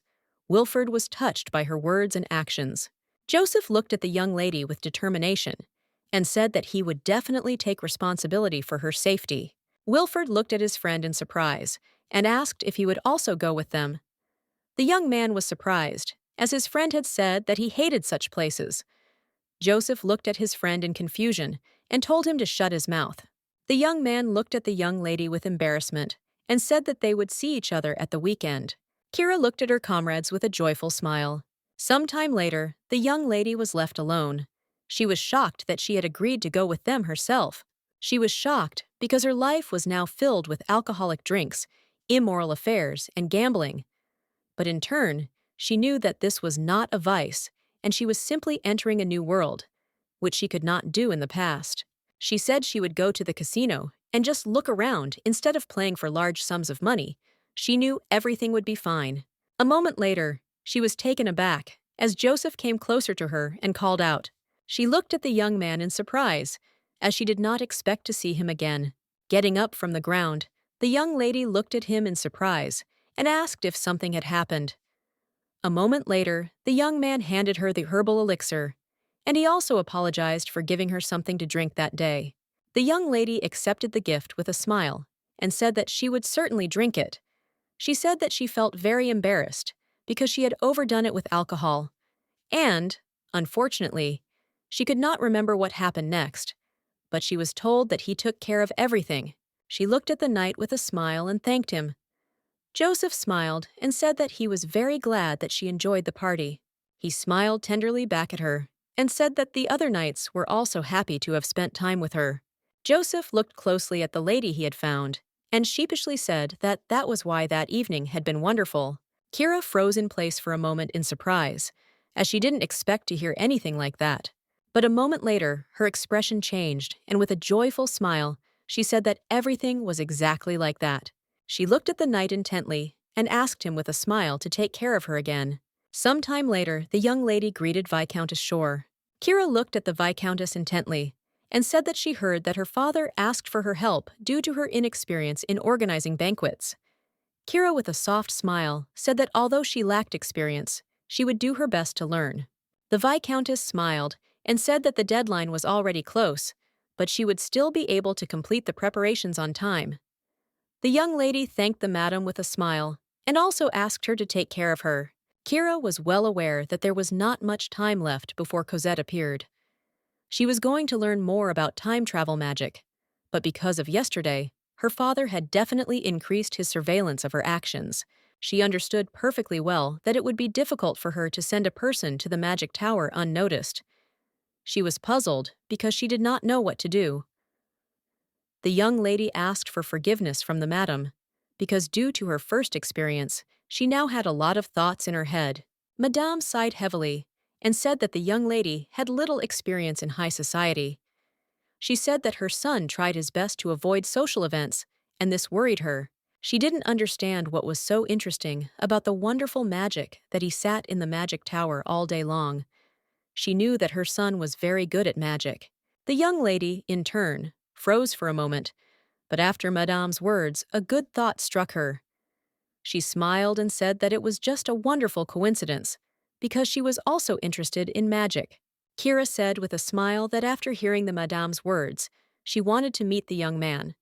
The Viscountess was surprised, and with a joyful smile, told the young lady that she would arrange a meeting later. The young lady thanked the Viscountess with a smile. Kira was glad that her question had resolved itself. She knew that it was very good, because she had no connections with the magic tower before. She had heard before that it was very difficult to learn spatial time magic. From the madam's words, she understood that the young man was a very talented magician. The young lady in turn had many expectations for the young man. A moment later, the maid called the young lady. Kira looked at the maid in surprise and asked if something had happened. The maid, trembling with fear, mumbled, because she did not know how to talk to her mistress. But a moment later, the maid said that Rose said to personally give her this book. Kira looked at the maid closely as she realized that she was Emily. The maid flinched when the young lady called her name. The maids glanced sideways at the young lady. Kira looked closely at the maids and asked with a smirk if they needed to hurry. The maids hesitated and looked intently at the young lady. Kira glanced sideways at the maids and wondered if this might be her chance to make friends. The young lady looked at the maids and said that she would like to hear what the book was about before she began to read it. The maids looked at the young woman in surprise, but still agreed to have a conversation with her. They said that this story is about a simple maid who met a prince on her way. Later, she reached the position of empress. The young lady was surprised because she did not know if this was possible. The maid smiled and said that it was because it was just a romance. The maid smiled and told the young lady that she was probably glad. They smiled and said that they would very much like her to meet a handsome man on her way. They did not say that if he was their mistress, then she could choose who she wanted to date. It was said that the greatest concern of any noblewoman was to find a good husband, because high society was a place to find partners. The young lady thought for a moment, because she never thought about romance. In turn, the young lady also wanted to be with someone like the Count. She was momentarily embarrassed and froze in place by her thoughts. She looked at the maids closely and said that they were right. The maids looked at the young lady in surprise, as they did not expect to see her from such a side. The maid, having relaxed a little, looked at the young lady and asked if she was really thinking about going to a ball or having tea. The young lady smiled and said that this was possible. The maids were surprised, but at the same time happy. They said that the head maid would definitely help her with the preparations.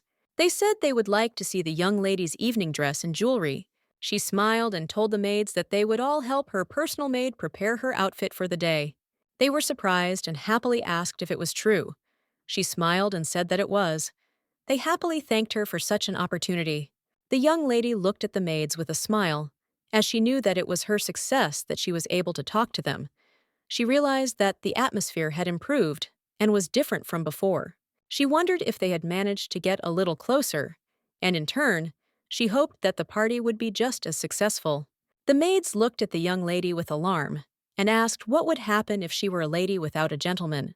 The maid said that she had read about it in a book she had borrowed, and that there were so many lonely gentlemen standing in the corner of the ballroom. But she still said that there was no need to worry about it, because there would be plenty of people who would want to talk to her. The young lady looked at them in surprise and said that she would go alone. They were surprised, looked at her, asked if she would not go with a partner. Kira, in turn, was taken aback, because she had completely forgotten about it.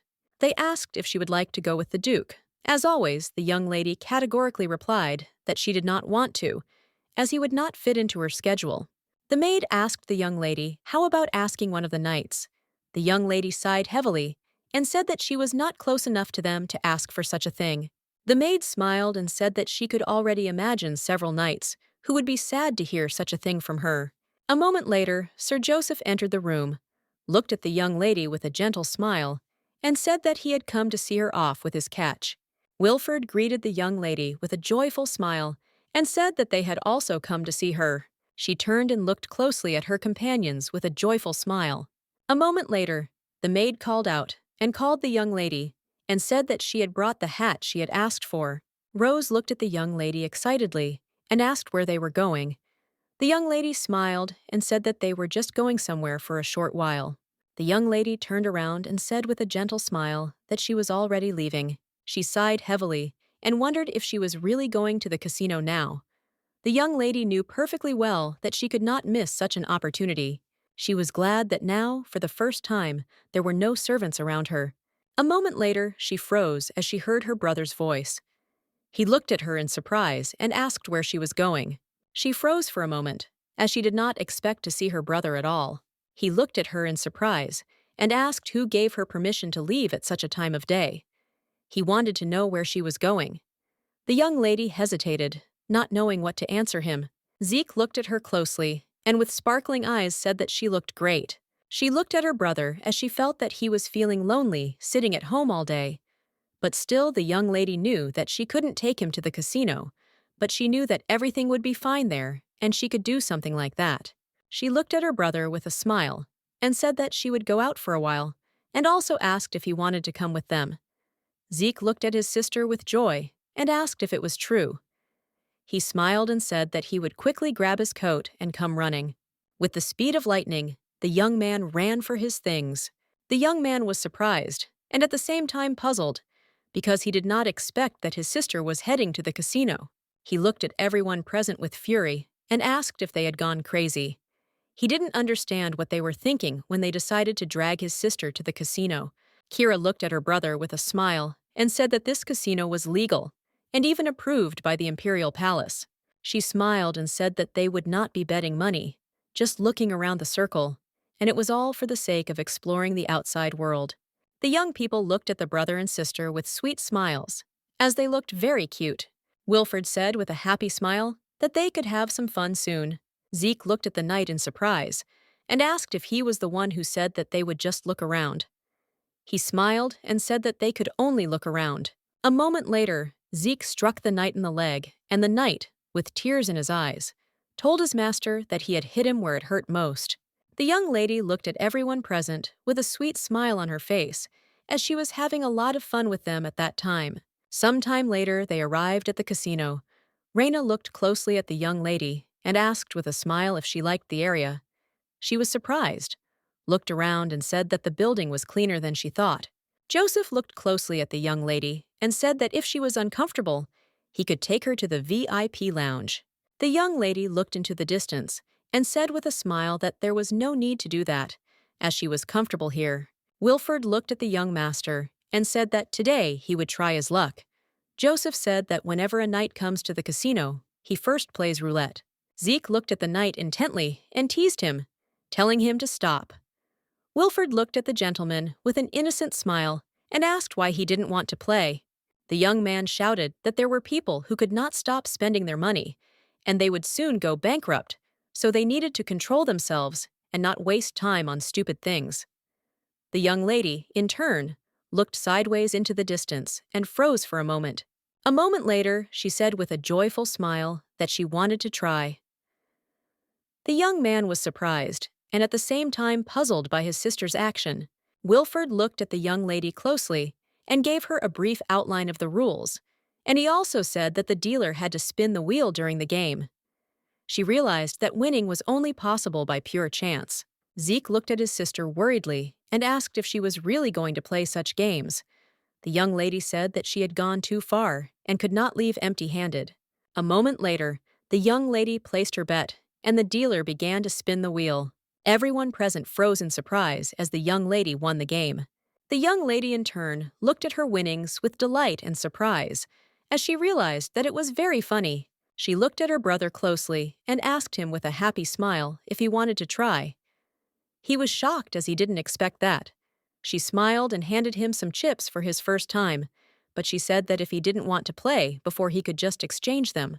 A moment later, the young lady said with a happy smile that she would like to play other games too. With lightning speed, she rushed into the hall. Zeke and Joseph were alarmed by her behavior. The young men only looked at each other with a joyful grin, and a moment later, they called out to the young lady to wait for them. Raina looked at the young lady with a happy smile and said that it seemed like beginner's luck. She asked the lady when she exchanged the chips for money what she would spend it on. Joseph looked closely at the young lady and said that she should not be fooled, because in this way they wanted to eat at her expense. The young lady, in turn, froze for a moment, for she knew that it had been fun, and she would like to come to the casino again with everyone. She smiled and said that she agreed, because it was already late and they could all eat together. Raina smiled and asked the lady if they could eat expensive delicacies. Wilford frowned for a moment. Zeke looked at him in surprise and asked why he looked so serious now. Wilford said that it seemed like the young lady was lucky, but everything seemed to be very good, and was too suspicious to just ignore. He looked intently at the young lady and began to speak, but a moment later a young man approached them and said that the Count had given her a message, and he also asked if she wished to read it. Joseph looked at the young lady in surprise and asked what was written on the note.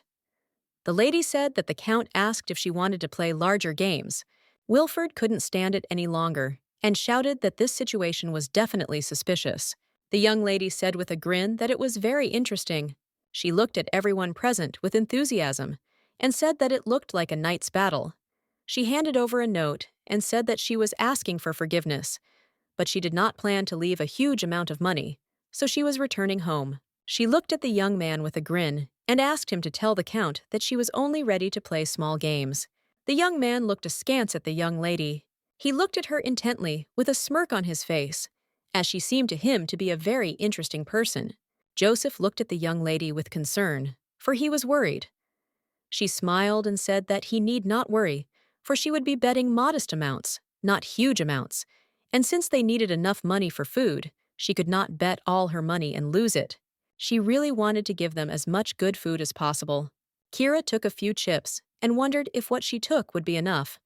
Raina looked at the young lady in surprise and asked with a smile if she was really going to buy them food with the money she won. The young lady smiled and said that was not true. She would put what she took and spend the rest on food. Raina was shocked by her statement. The young lady looked at the knight in surprise and asked if there was any problem. They looked at the young lady in surprise and wondered if they were really going to eat gold dust, since the amount was huge. The man looked intently at the visitors and said with a smile that he would take them to the Count. The young lady looked at her friends with a smile and slowly followed the young man. A moment later, they walked over to the Count, who greeted them with a smile. The man looked closely at the young lady and asked if this was her first time in a casino. The Count smiled and said that he had been watching her and that she seemed to be very lucky. The man smiled and told the Count that now he had to worry about it. The Count smiled and said that the flower of the casino was poker. He asked the young lady if she would like to play another game. She sighed heavily and said that she didn't know much about it, so he could do as he wanted. The Count smiled and said that since it was the first game, he would not bet. She smiled and said that she would do the same as he did. A moment later, the cards were dealt to them, and the young lady looked closely at hers. The Count looked at the young lady with a sly smile and said that he had a straight. The young lady looked at him in bewilderment, not understanding what he was talking about. The young men looked at the young lady in surprise and shouted with delight that she had a full house. She froze for a moment, as she did not understand what they were talking about. The young man looked at the young lady with a smile and said that she really had good luck. Kira was confused, as she didn't understand how she won. The Count looked at the young lady with a smirk and said that it turned out he shouldn't be soft on her just because she was a young lady. A moment later, the Count said with joy and a grin that this time he had won. He looked at her intently and said he was very sorry, but he didn't know what she could do. He looked at the young lady intently. She froze for a moment as she felt that he was a strong opponent.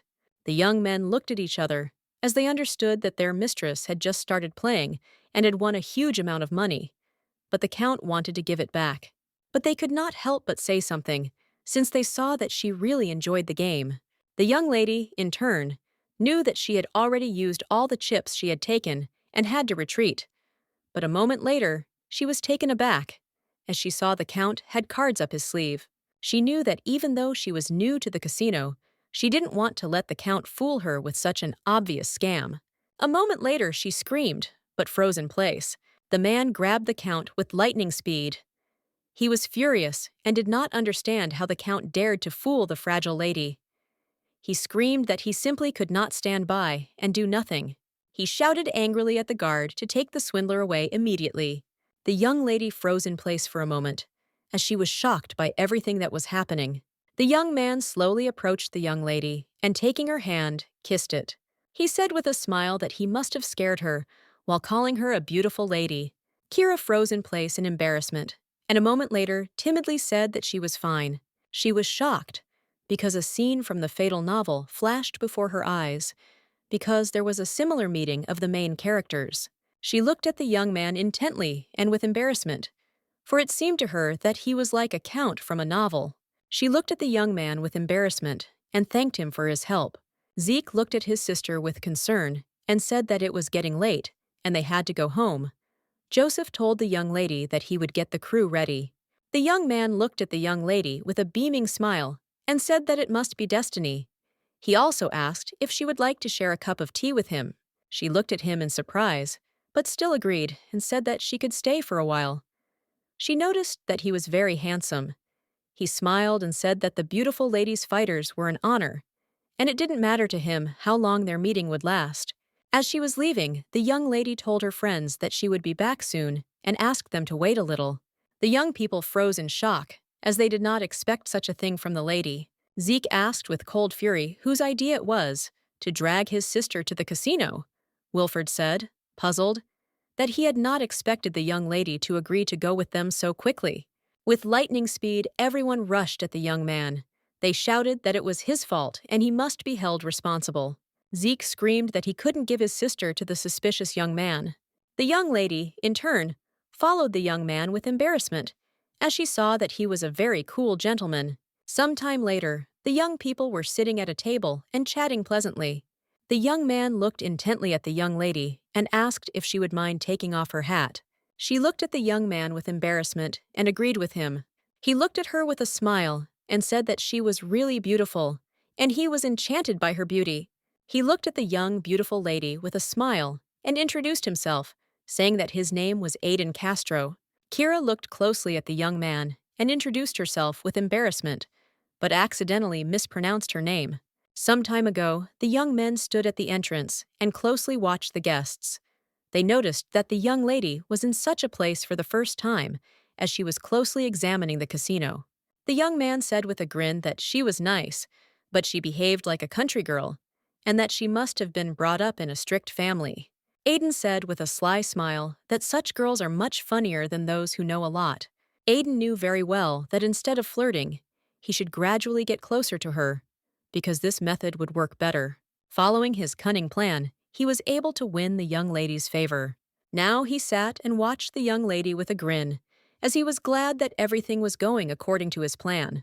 He apologized to the young lady with a smile, as he was just nervous knowing that someone so beautiful was next to him. Kira looked away from the young man, as she was confused by his words. He looked at her with a smirk, as he realized that her affection would be easy to win. He looked at her closely and asked with a smile if she would like to have lunch with him this weekend. The young lady's expression changed with lightning speed, and she agreed with a smile. Her companions watched her closely. Raina looked closely at the young man, as she remembered that he was a trash, and it seemed no wonder to her now that he seemed familiar to her. She said he was the third or fourth son of a certain viscount. She said that because he tried to hit on every girl he saw, he had a terrible reputation. Zeke was furious. He didn't want to give his sister to such a scoundrel. Raina stopped the young master, as she didn't want unnecessary noise. A moment later, she called out that the young lady was returning to them. Zeke looked at his sister with concern and intently, and asked if that bastard had done something indecent to her. She looked at her brother in surprise and said that he had only wiped off the peeling from her. Joseph looked at the young lady closely and started a conversation about her real name. She said that she did not tell him her name because she did not want her new friend to treat her well only because of her family. Everyone present looked at the young lady in shock, as she called the young man her friend. She said sheepishly that he was a very nice gentleman, and she wondered if their weekend would be fun. The young people froze in shock, as they had not expected anything like this at all. She was able to meet one while looking for a partner for a party. Kira was glad that she was able to meet the young man, because she understood that this was destiny. She wanted to date a handsome man like him and have a good relationship like in the novels she had read before. The maid looked at her mistress and asked with a smile if something good had happened today. She smiled and said that she had met someone nice and amazing. Rose looked at the young lady in surprise and asked what kind of person he was. The lady smiled and said that he was very handsome. Rose looked at the young lady with concern and worry and asked if that was all. Kira looked at the maid with a smile and told her not to worry, because he didn't know what family she was from, and she even hid her name. She smiled and said that she was trying to act like the daughter of a poor nobleman in the countryside. Kira looked at the maid in surprise and asked why she had such a strange expression on her face. The maid sighed heavily and said that nothing terrible had happened. She knew that the lady grew up in a very rich family, and it would be difficult for her to pretend to be poor. The young lady smiled and said that she had to dine with him both weekends, and she didn't think she could just leave after eating. She smiled and asked the maid what she should do. She smiled and asked if it would be okay to rent the theater for one day. The maid looked at the young lady with alarm and sighed heavily, saying that the poor nobleman would not have had enough money to rent the entire theater. She looked at the maid in surprise and asked what normal people do when they arrange a meeting. Rose said that couples who don't have enough money usually ride carriages or airships to see the capital. Commoners also use this transportation. She told the lady that it might be inconvenient for her and asked if she really agreed with it. The young lady smiled and told her maid not to worry, as she had even been to a public bar and was able to drink their low-quality alcohol. She thought for a moment, as she knew that a date in the air was very romantic. She knew it would be crowded, and it would be better if they could ride just the two of them. She thought for a moment and realized that she should rent the airship for the whole day. The young lady with a joyful smile imagined the day when they would see each other. The maid looked at her mistress with concern, as she was very worried about her, but still she saw the young lady's radiant smile, and that was enough for her. The next day, the maid looked at the young lady in surprise and called her in a daze. The young lady, in turn, did not hear anything and continued to admire the flowers. She wondered, confused, if this was love. A moment later, Joseph walked slowly towards the young lady and called her name. He looked at the beautiful young lady in surprise, as she was glowing with beauty. Kira turned around with a joyful smile and called out to the knight. He looked at her in surprise, as, looking from behind, he mistook her for another person. He looked at her in surprise and asked if she was really going somewhere. She smiled and said that she wasn't going anywhere.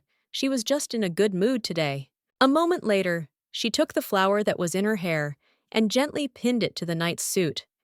She said with a smile that he should accept it, as the flower had a wonderful scent.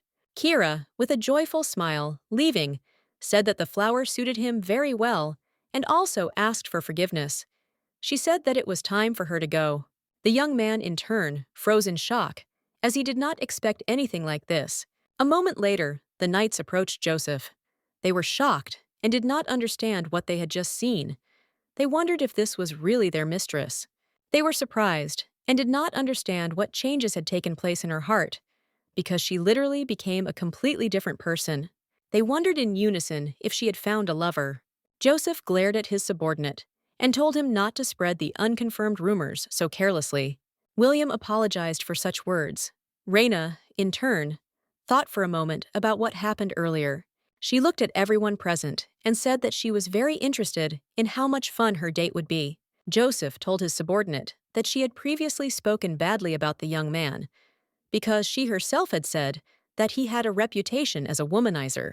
She said it was all true, and she heard that if a young lady wanted to avoid a bad stigma before her wedding, she shouldn't get involved with such trash. For a moment, there was dead silence between them. They were taken aback, because they knew that they had to prevent such meetings no matter what. They wanted to know the time and place where their meeting would take place. Some time later, the young lady came to her date. Earlier, the maid said, "Young lady, that poor, noble ladies do not wear expensive clothes and jewelry." The young lady sighed heavily and drooped, because she wanted to be the most beautiful for her partner. A moment later, she heard her friend's voice. He looked at her intently, as if he knew she had heard him. The young lady turned around and looked at the young man with a radiant smile. With the speed of lightning, she flew to him, and with a smile asked how long he had been waiting for her. Aiden was taken aback and looked at her in surprise, as he was confused, because he was ready to swear that she was further than him. But the young lady, in turn, did not answer anything, because she used the mana of travel. He wondered if he had been taking too many drugs lately, and his hallucinations were still going strong. He smiled and said that he hadn't been waiting long for her since he had just arrived. He looked at the young lady with a smile and asked what it mattered, even if he had waited for her for a long time. He slowly took her hand and kissed it tenderly.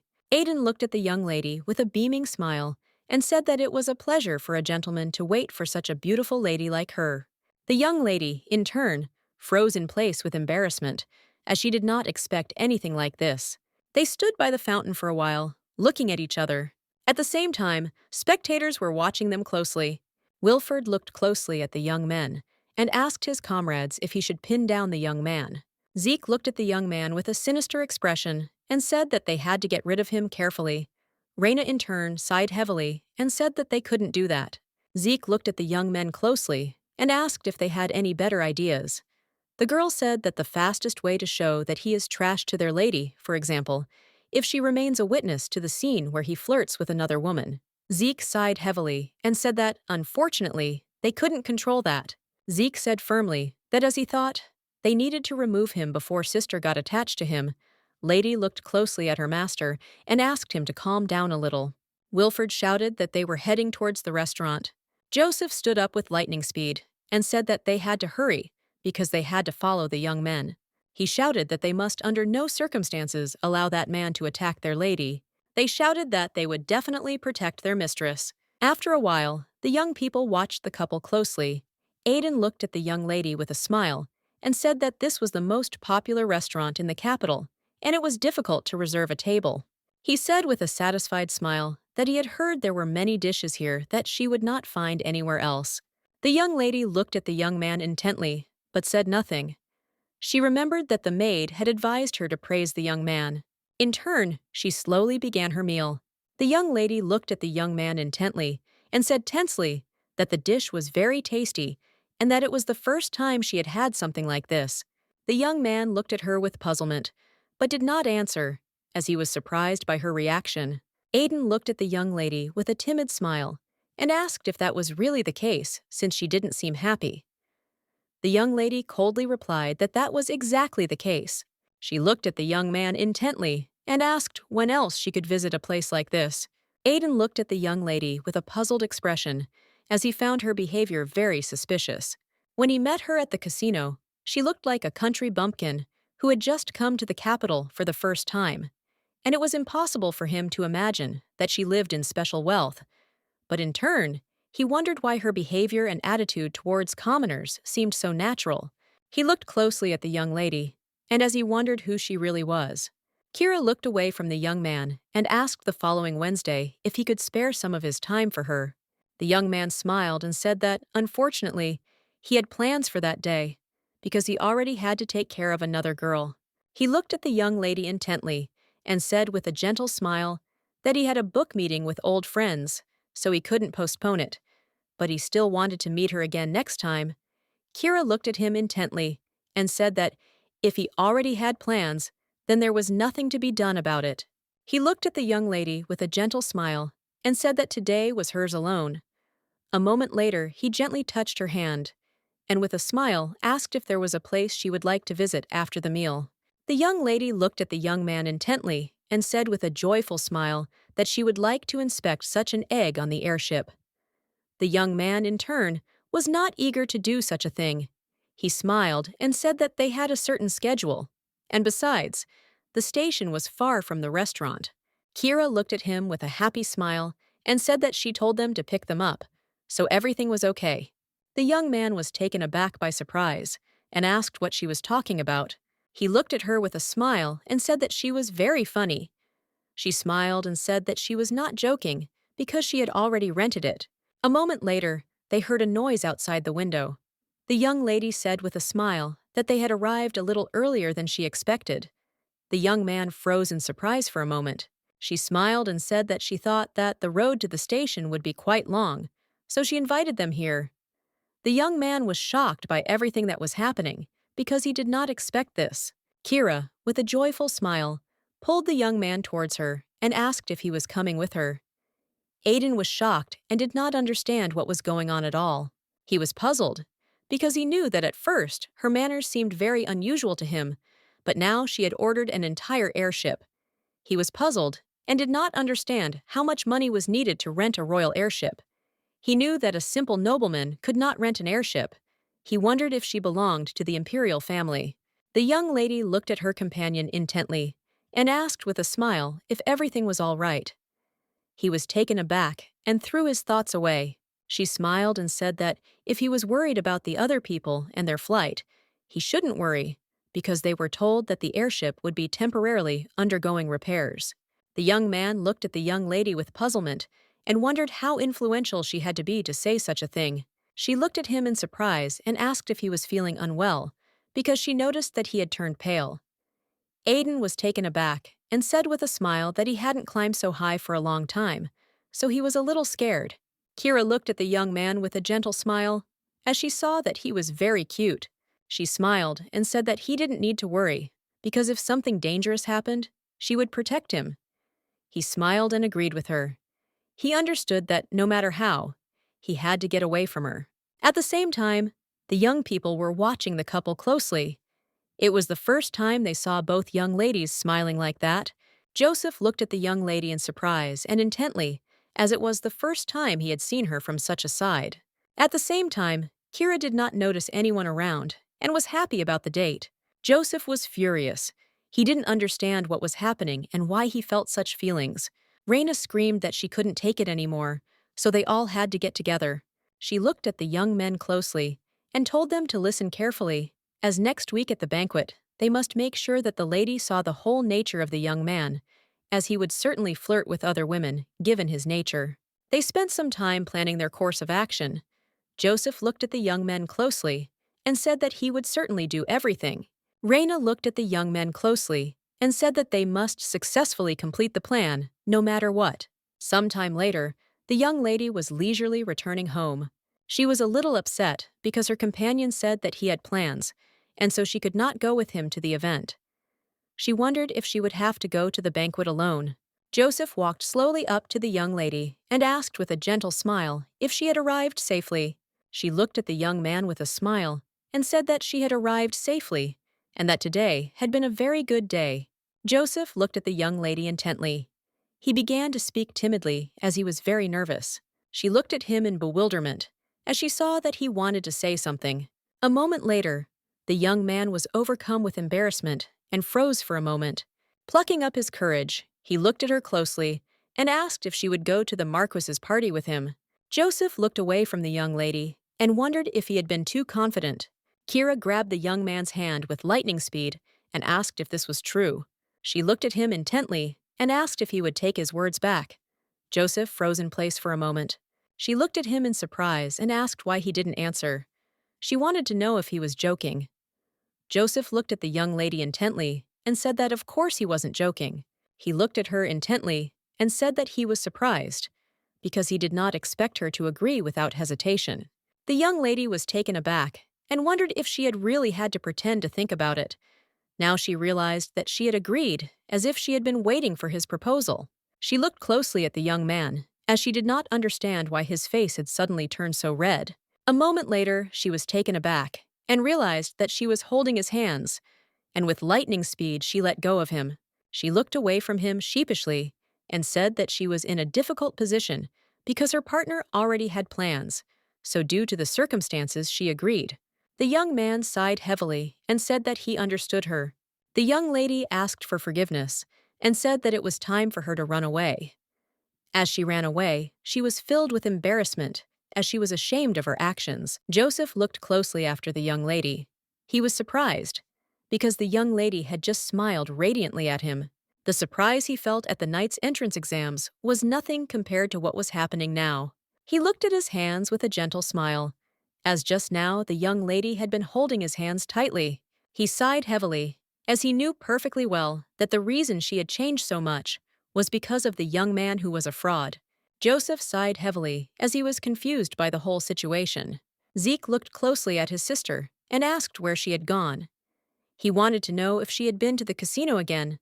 The young lady smiled and said that she had just met someone. The maid told her mistress that she looked like she was in a good mood and seemed to have enjoyed her walk, considering how happy she had been lately. The young lady, in turn, was a little surprised, but at the same time she learned that it was true, because she had received more pleasure in this life than in the past. She didn't allow herself to be pressured again, and now she had people she considered her friends. The maid smiled and asked the lady if she had really gone on a date with the man she had met at the casino. The young lady was embarrassed and said that it was exactly like that. The maid smiled and told her mistress that she had blushed. Zeke looked at his sister in bewilderment and asked what it was about the young man that she liked. Kira thought for a moment and said that the young man was very handsome. He was tall and had a good figure, and it was also easy to talk to him. A moment later, she said shyly again that he was very handsome.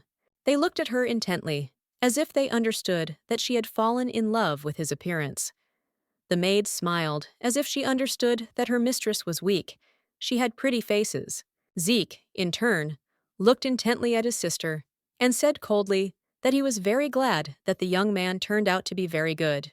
The young lady said with a happy smile that she really hoped that she could formally introduce the young man to her brother.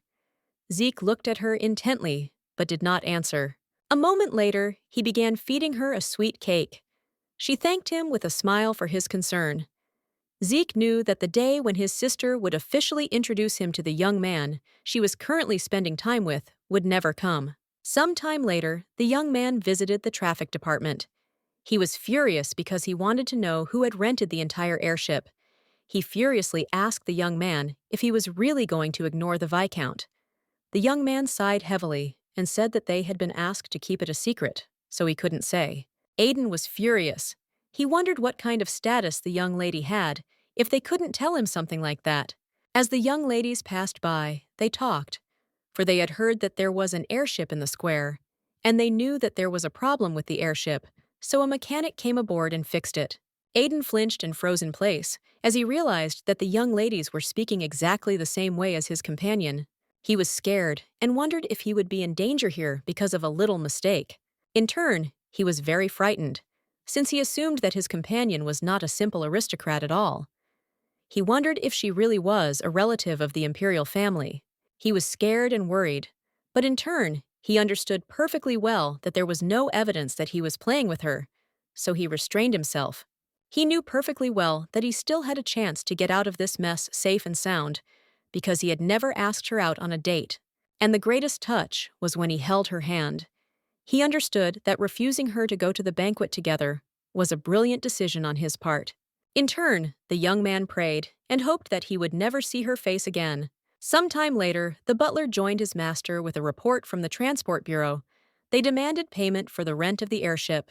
The Duke said with a grin that it seemed some fool had sent them the bill by mistake. The butler looked at the gentleman intently and said that the young lady had said that a bill would be sent and had asked him to sort it out himself. The Duke looked at the butler in surprise and asked if he really meant to say that this was all the work of a child. He was very surprised, because she suddenly rented an entire ship. However, he understood that at her age he also felt locked in his own house. The Duke said that he understood everything and signed the bill. The butler looked intently at the gentleman and timidly said that it seemed that everything happened because of the young man whom the young lady fell in love with. The Duke looked at his butler in shock, as he did not expect to hear such a thing. The butler also said that the young lady had dinner with an aristocratic man, and they rented an airship and then spent some time together. The Duke froze for a moment as he realized the reason why she was acting differently. He wondered if it was because she was dating a guy. He remembered her sheepishly saying that she was of a suitable age for marriage, and also asking if it was time for her to look for a suitable husband. She did not say that she would get married then, but wanted to use this as an excuse. The Duke understood that she had definitely said such words to justify herself. Then he had understood her words exactly like that. But now he was furious. He understood that he had to ask her personally about everything, because he could not pay without knowing the reason for renting the ship. The butler looked at the Duke in surprise and asked if he would really go to her himself, since he could have called the young lady to the Duke. The Duke moved towards the young lady with lightning speed. He said that she would try to hide behind excuses again, and by the time she came, the sun would already be setting, so he now wanted to ask the young lady everything himself. The maids looked at the outfit with burning eyes. They were blinded by the radiant outfit. Kira looked at them in surprise and asked if the dress was really that beautiful, because she thought that all dresses looked the same. They said that this dress was from a famous studio, and the studio was highly valued in society. They asked if she knew a good designer that she liked. The young lady happily said that she knew blacksmiths who could make cool swords and armor. She looked at the maids intently and asked what kind of blacksmiths they liked. The maids, in turn, laughed at her, puzzled. A moment later, the maid heard someone knocking at the door. With lightning speed, she opened the door, as she did not know who was behind it. But a moment later, she froze in place from the slag, as she saw the Duke in person. The young lady, in turn, was surprised, as she did not expect to see the Duke. He looked at her intently and said that he had arrived on account of the Transport Bureau, and therefore he had some questions for her regarding the situation. The maid looked timidly at the Duke and asked if he would like a cup of tea. The Duke said that he did not need anything and asked the maid to leave them for a while. The maid looked at the Duke in a hurry and asked him what he wanted then. He looked at her coldly and she trembled. The young lady, in turn, understood that she had not behaved as she had in the past, but she did not understand why he had come to her now. She looked at the Duke intently and sighed heavily, saying that the rent should not be so high. The Duke said that she didn't need to do that just because it was a small amount, because regardless of the reason for renting the airship, it was something that he, as the head of their family, should know about. She looked at the Duke sharply and said that if that was his intention, he could have simply called her into his office. He sighed heavily and asked if she would have responded quickly to his challenge.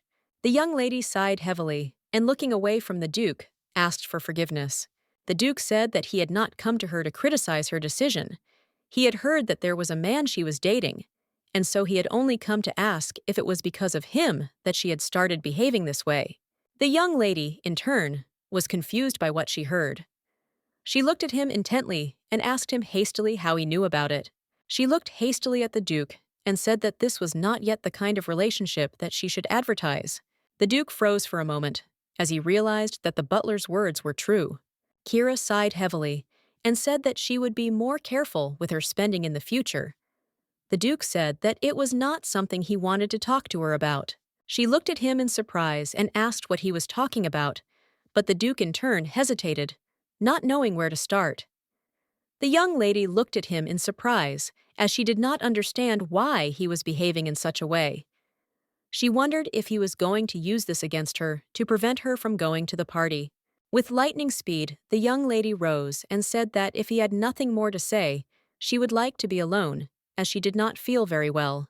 The Duke was a little puzzled by her behavior and shouted at her to stop. She looked at him intently and asked if there was anything else he wanted to tell her. The Duke was puzzled. He didn't know if he had the right to even ask why she had changed so much. A moment later, he sighed heavily and said that it didn't matter and she could rest. As he left, he asked her to take care of herself. The Duke left the young lady's room and slowly returned to his own. He remembered how she used to run to him with a radiant smile and how she used to affectionately call him father. But now he was very much puzzled, because she had changed a lot, and he did not understand the reason for her changes. The maids looked at the young lady with joy, as they saw that the outfit suited her perfectly. The young lady looked at the maids with a smile, but she was very worried because she had to attend the banquet alone, without her family. She knew that her grandfather was also expected to attend tonight, and she wanted to come up with a plan to avoid the worst before the young lady arrived. A moment later, she stepped outside and spotted her Mountain King escort. She looked at the young man intently. "Hey!" called him. She was surprised, because she saw that today he was very elegant. Joseph, in turn, froze for a moment from the beauty of the young lady. She looked at him with embarrassment and asked if she looked strange, since it was the first time she had worn such an outfit. The young man was taken aback and said that it was not so. He looked at her intently and embarrassed. She said that she looked very aesthetically pleasing in this outfit, and for a second he was speechless, because she was so beautiful and that she outshone the goddess herself. The young lady looked at the young man with confusion, as she did not expect to hear such a thing. She smiled and said that she had no idea that he was so good at flattery. She said with a smile that they should hurry up and leave because they might be late. He extended his hand to her with a smile, and they walked leisurely towards the party. Some time later, the young people arrived at the estate, but everyone present was surprised, as they did not expect the young lady to be present at such an evening. The Franks invited the young lady, but did not expect her to actually come. A moment later, Young people slowly entered the hall. Joseph looked intently at the young lady, not taking his gaze off her. The madam looked closely at the young lady and said with a smile that they had not seen each other for a long time, and also asked how she had lived all this time. Kira looked at the madam with confusion, as she didn't know who they were, but she felt like she had seen them somewhere. She looked at them closely and said with a smile that she was fine, and also asked how they were doing. Madame smiled and thanked the young lady for coming to their party today. A moment later, there was a dead silence between them. Kira was shocked and confused, because she didn't know what she should say. Joseph looked at everyone present and said with a smile that my lady must be tired, because she had not attended such events for a long time, so she could feel tired. He said that if she was dizzy, he could take her to the terrace. The young lady apologized, and they slowly walked to the terrace. Joseph looked closely at the young lady and asked if everything was okay. She smiled and thanked him for saving her. Joseph looked at the young lady and asked her anxiously if she wanted to go outside. Kira said that she didn't want to do that, and she would sit down nearby and have a little snack, since she had only been able to eat once today. Joseph smiled and said that in that case, he would bring her something to eat. She sighed heavily, as she also really wanted to spend time with someone and talk to other people. She glanced sideways at the young ladies who were sitting nearby. She looked at them intently, as she wanted to spend time like they did. The young lady noticed that they were having a good time.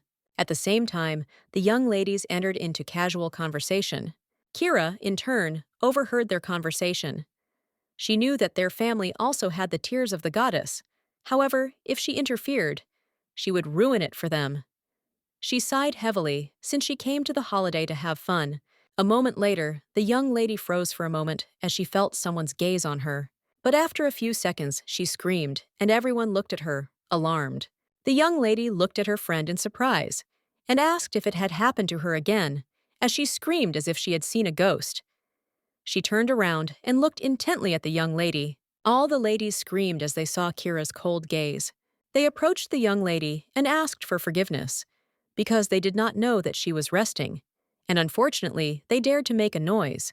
They asked her to rest and said that they would not disturb her. The young girls left in a flash. Kira was shocked, because she didn't have time to say anything, and only shouted after them that they could continue to make noise. She sighed heavily, as she knew she wouldn't be able to start a conversation with anyone. A moment later, a young man approached her and informed her that the marquise was looking for her. Kira, in turn, was a little surprised, as she did not expect to meet her grandfather so quickly. She knew perfectly well that she had to tell Joseph that she was leaving, but unfortunately, she did not see him anywhere. A moment later, she told the young man to take her to the marquise. The marquise looked closely at his granddaughter and said with a smile that they had not seen each other for a long time. She looked at him intently and said she was very glad he was in good health. He smiled and said his heart felt the same. Kira looked at the marquise intently and asked if he would listen to her. The marquise smiled and said that, of course, he would listen to her, because they were one family. He looked at her intently and asked why she wanted to see him so much. Kira, in turn, said that she had one question. She sighed heavily and said that her mother had once told her that the Duke had another woman. She looked at the Marquis intently and asked if it was Rowena Weinberg. The Marquise froze for a moment. Kira. The Marquis has a matter. Could it be that this woman was unable to give birth, so she was expelled? The Marquise looked at his granddaughter in surprise and asked if she really wanted to meet him to ask about this. Kira. That's exactly it, and she would like to get an honest answer.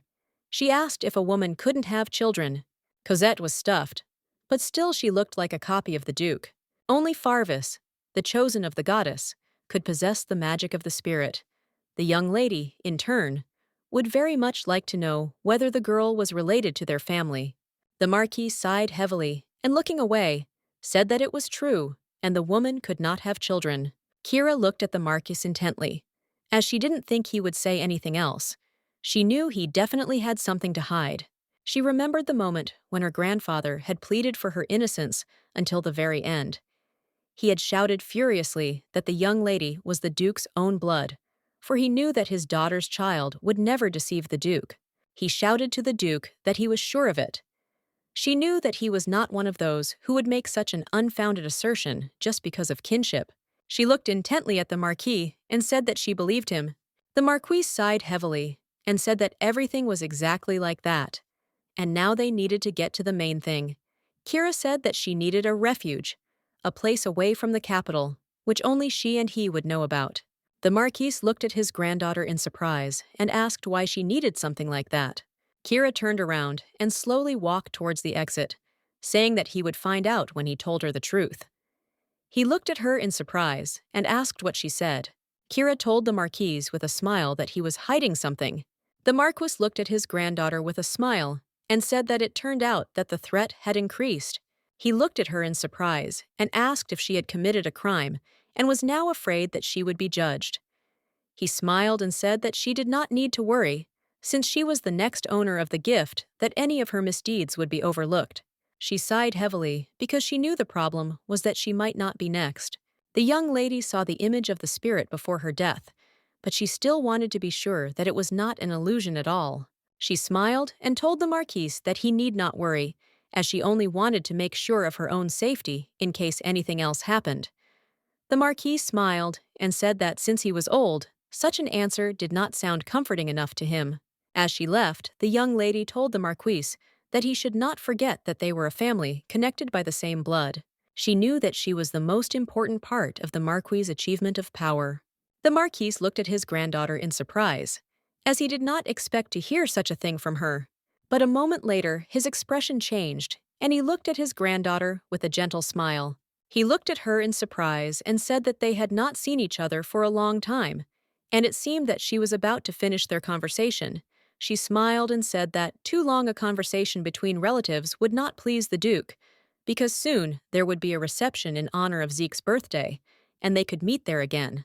The young lady, in turn, knew that everything was going as usual, and she had already prepared for the worst outcome of events. She knew that the shelter would be a safety net for her. Kira knew that if things continued like they had in the past, she would need a place to escape to. Cosette's true face and sentence her to death. But in turn, she understood perfectly well that everything could go wrong. Now she did not want to be as helpless as before. She understood that now no one could drag her to the guillotine. She sighed heavily, as everything that was happening calmed her down a little.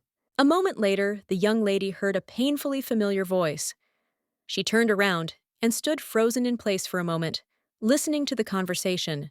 The young man looked at his companion and said with a smile that her shy image was beautiful, so he was intoxicated by the scent of rose petals. Wilford, observing the young man, noticed that his behavior did not correspond to his status. He wondered if this wasn't the perfect moment for the young lady to see his true colors. Raina said with fury in her voice that the young lady should see it with her own eyes. A moment later, she told her friend that they must hurry and bring the young lady to the man immediately. Wilford looked at Joseph and said that their target was now moving into the garden. Joseph said that he understood everything and would go at once and take the young lady. A moment later, Joseph came to the place where he had recently left the young lady. He was shocked because she was not there, and he did not understand where she had gone. With lightning speed, the young men ran around the estate in search of the young lady. Wilford anxiously shouted to the commander that now was the most opportune moment to expose the young man. But a moment later, they stopped and turned around because they heard a noise. They were surprised when they saw a young lady jumping from the terrace. They froze in surprise as they saw the lady's dark gaze. The Marquis looked at his granddaughter in surprise and asked in confusion where she was going. And he also wanted to know if she was hurt, but the young lady did not answer him. Joseph looked at Milady in surprise and called her, but she ignored him. In turn, the young lady was heading towards the young man who was flirting with another. With the speed of lightning, she approached him and grabbed him by the clothes. Kira looked at the young man with cold fury and asked what he was doing here. Aiden was taken aback and froze in place in shock, as he did not expect to see a young lady at such an event. He did not understand how she got to the celebration. She looked at him with cold fury and asked if he hadn't told her earlier that he had a book club meeting. The young man froze for a moment, not knowing what to answer. She angrily asked why he didn't answer her question. Aiden screamed and asked her to let him go first. Wilford glanced sideways at his friend and asked what was going on here. Raina said with a smile that, fortunately, this was a very good arrangement. A moment later, the young lady casually threw the young man to the ground, and he fell with a thud. He was shocked and did not understand where a woman could get so much strength from. The lady looked at her companion with concern and asked if everything was okay with him. She also wanted to know who the woman was who was touching him now. He smiled and told his companion that everything was fine and she should not worry about anything. He sighed heavily and said that he had no idea who was standing in front of him now. Kira, in turn, was angry. She did not expect to hear anything like that from him. She attacked the young man with cold fury, but fortunately, she was stopped by the knights. Raina screamed at the princess to come to her senses, because ordinary people might be weaker than she thought. Wilford screamed anxiously at the princess that if she hit him as hard as she could, he would die. The young lady screamed furiously that she only wanted to hear his justification. She looked at him angrily and said that he would still have to convince her. The young man, in turn, stood dumbfounded on the spot, wondering if they had just called her a princess. He knew very well that there were 4 princesses in their country. Among them, there was a princess whose appearance he did not know. Precious spirit-controlling child, Kira Farvis. He sighed heavily as he realized that he was in terrible trouble. A moment later, he looked away from her and said that, not knowing what she wanted from him, everyone present was shocked by his behavior. She looked at her in surprise and asked what he was talking about. She said that his meeting was cancelled, so he simply accepted the invitation from the Marquis's wife. He looked at her with cold fury and shouted that, in the end, he had fooled the lady, but he was shocked at the power with which she bossed people around. Kira looked at the young lady closely and asked who she was to him. Aiden sighed heavily and said that she was his partner. Kira said that the young lady did not look like a simple importer. He looked at the princess in surprise and said that she spoke as if she were his lover. He looked at the princess intently and with a grin said that they had one dinner together. But if anyone heard her, they might misunderstand her words. The young lady looked at the young man in shock and asked if he had really said that they had only had dinner together. Even though she had never been in a relationship before, she knew they were on a date and not a casual dinner. It was shocked and did not understand how he could be so impudent and pretend to be innocent. Kira, in turn, flared up with rage and anger. Raina looked at the princess intently and said that she thought beating him up a little wouldn't be such a bad idea. Kira looked at the young man with eyes full of rage because she knew that everything was right and a blow would be the best answer. The young man was taken aback and shouted to the princess to stop and wait. He was in shock and begged someone to help him, but it was all in vain as the young lady was heading towards him with a furious fist. With the speed of lightning, she dealt him a furious blow across the face. The young man fell to the ground with a thud, unconscious. Raina looked at the young man closely and asked if he would die here if they just left him alone. Joseph sighed heavily and said that he would take care of it. He knew he had to take care of the princess first. Joseph slowly walked up to the princess and called her. The young lady said with tears in her eyes that she had left her shoes on the terrace. He was surprised and looked at her intently, without saying a word. Raina shouted that she would bring it immediately. They shouted that they would return to her immediately. Joseph looked at the princess intently and asked if she wanted to go back. The young lady screamed with tears in her eyes that she hated this the most. She cried out in tears that she wanted to have fun and enjoy herself before going home. But she couldn't go home depressed over some piece of trash. She knew it was right, and she couldn't ruin this day because of some jerk. She knew that slapping him across his pretty face was a good idea. She looked intently at the young man, who was lying on the ground with a distorted face, and cursed him in every possible way. She sighed heavily, as she was trying very hard to be nice. She flared up with rage, as she wanted to beat him harder. A moment later, the princess was informed that her shoes had been brought. Joseph looked closely at the princess and slowly put her shoes on. Joseph, looking at the princess, asked if she was better. Wiping away her tears, she said that she was already much better. Joseph looked the princess in the eye and told her that she did not need to be sad, because she was just a little unlucky. He took his gaze away from her and said that he was sure she would still have a good relationship. She was silent for a moment, but still agreed with him. He extended his hand to her with a smile and said that the reception was not over yet. He smiled a gentle smile and asked if she would like to dance with him.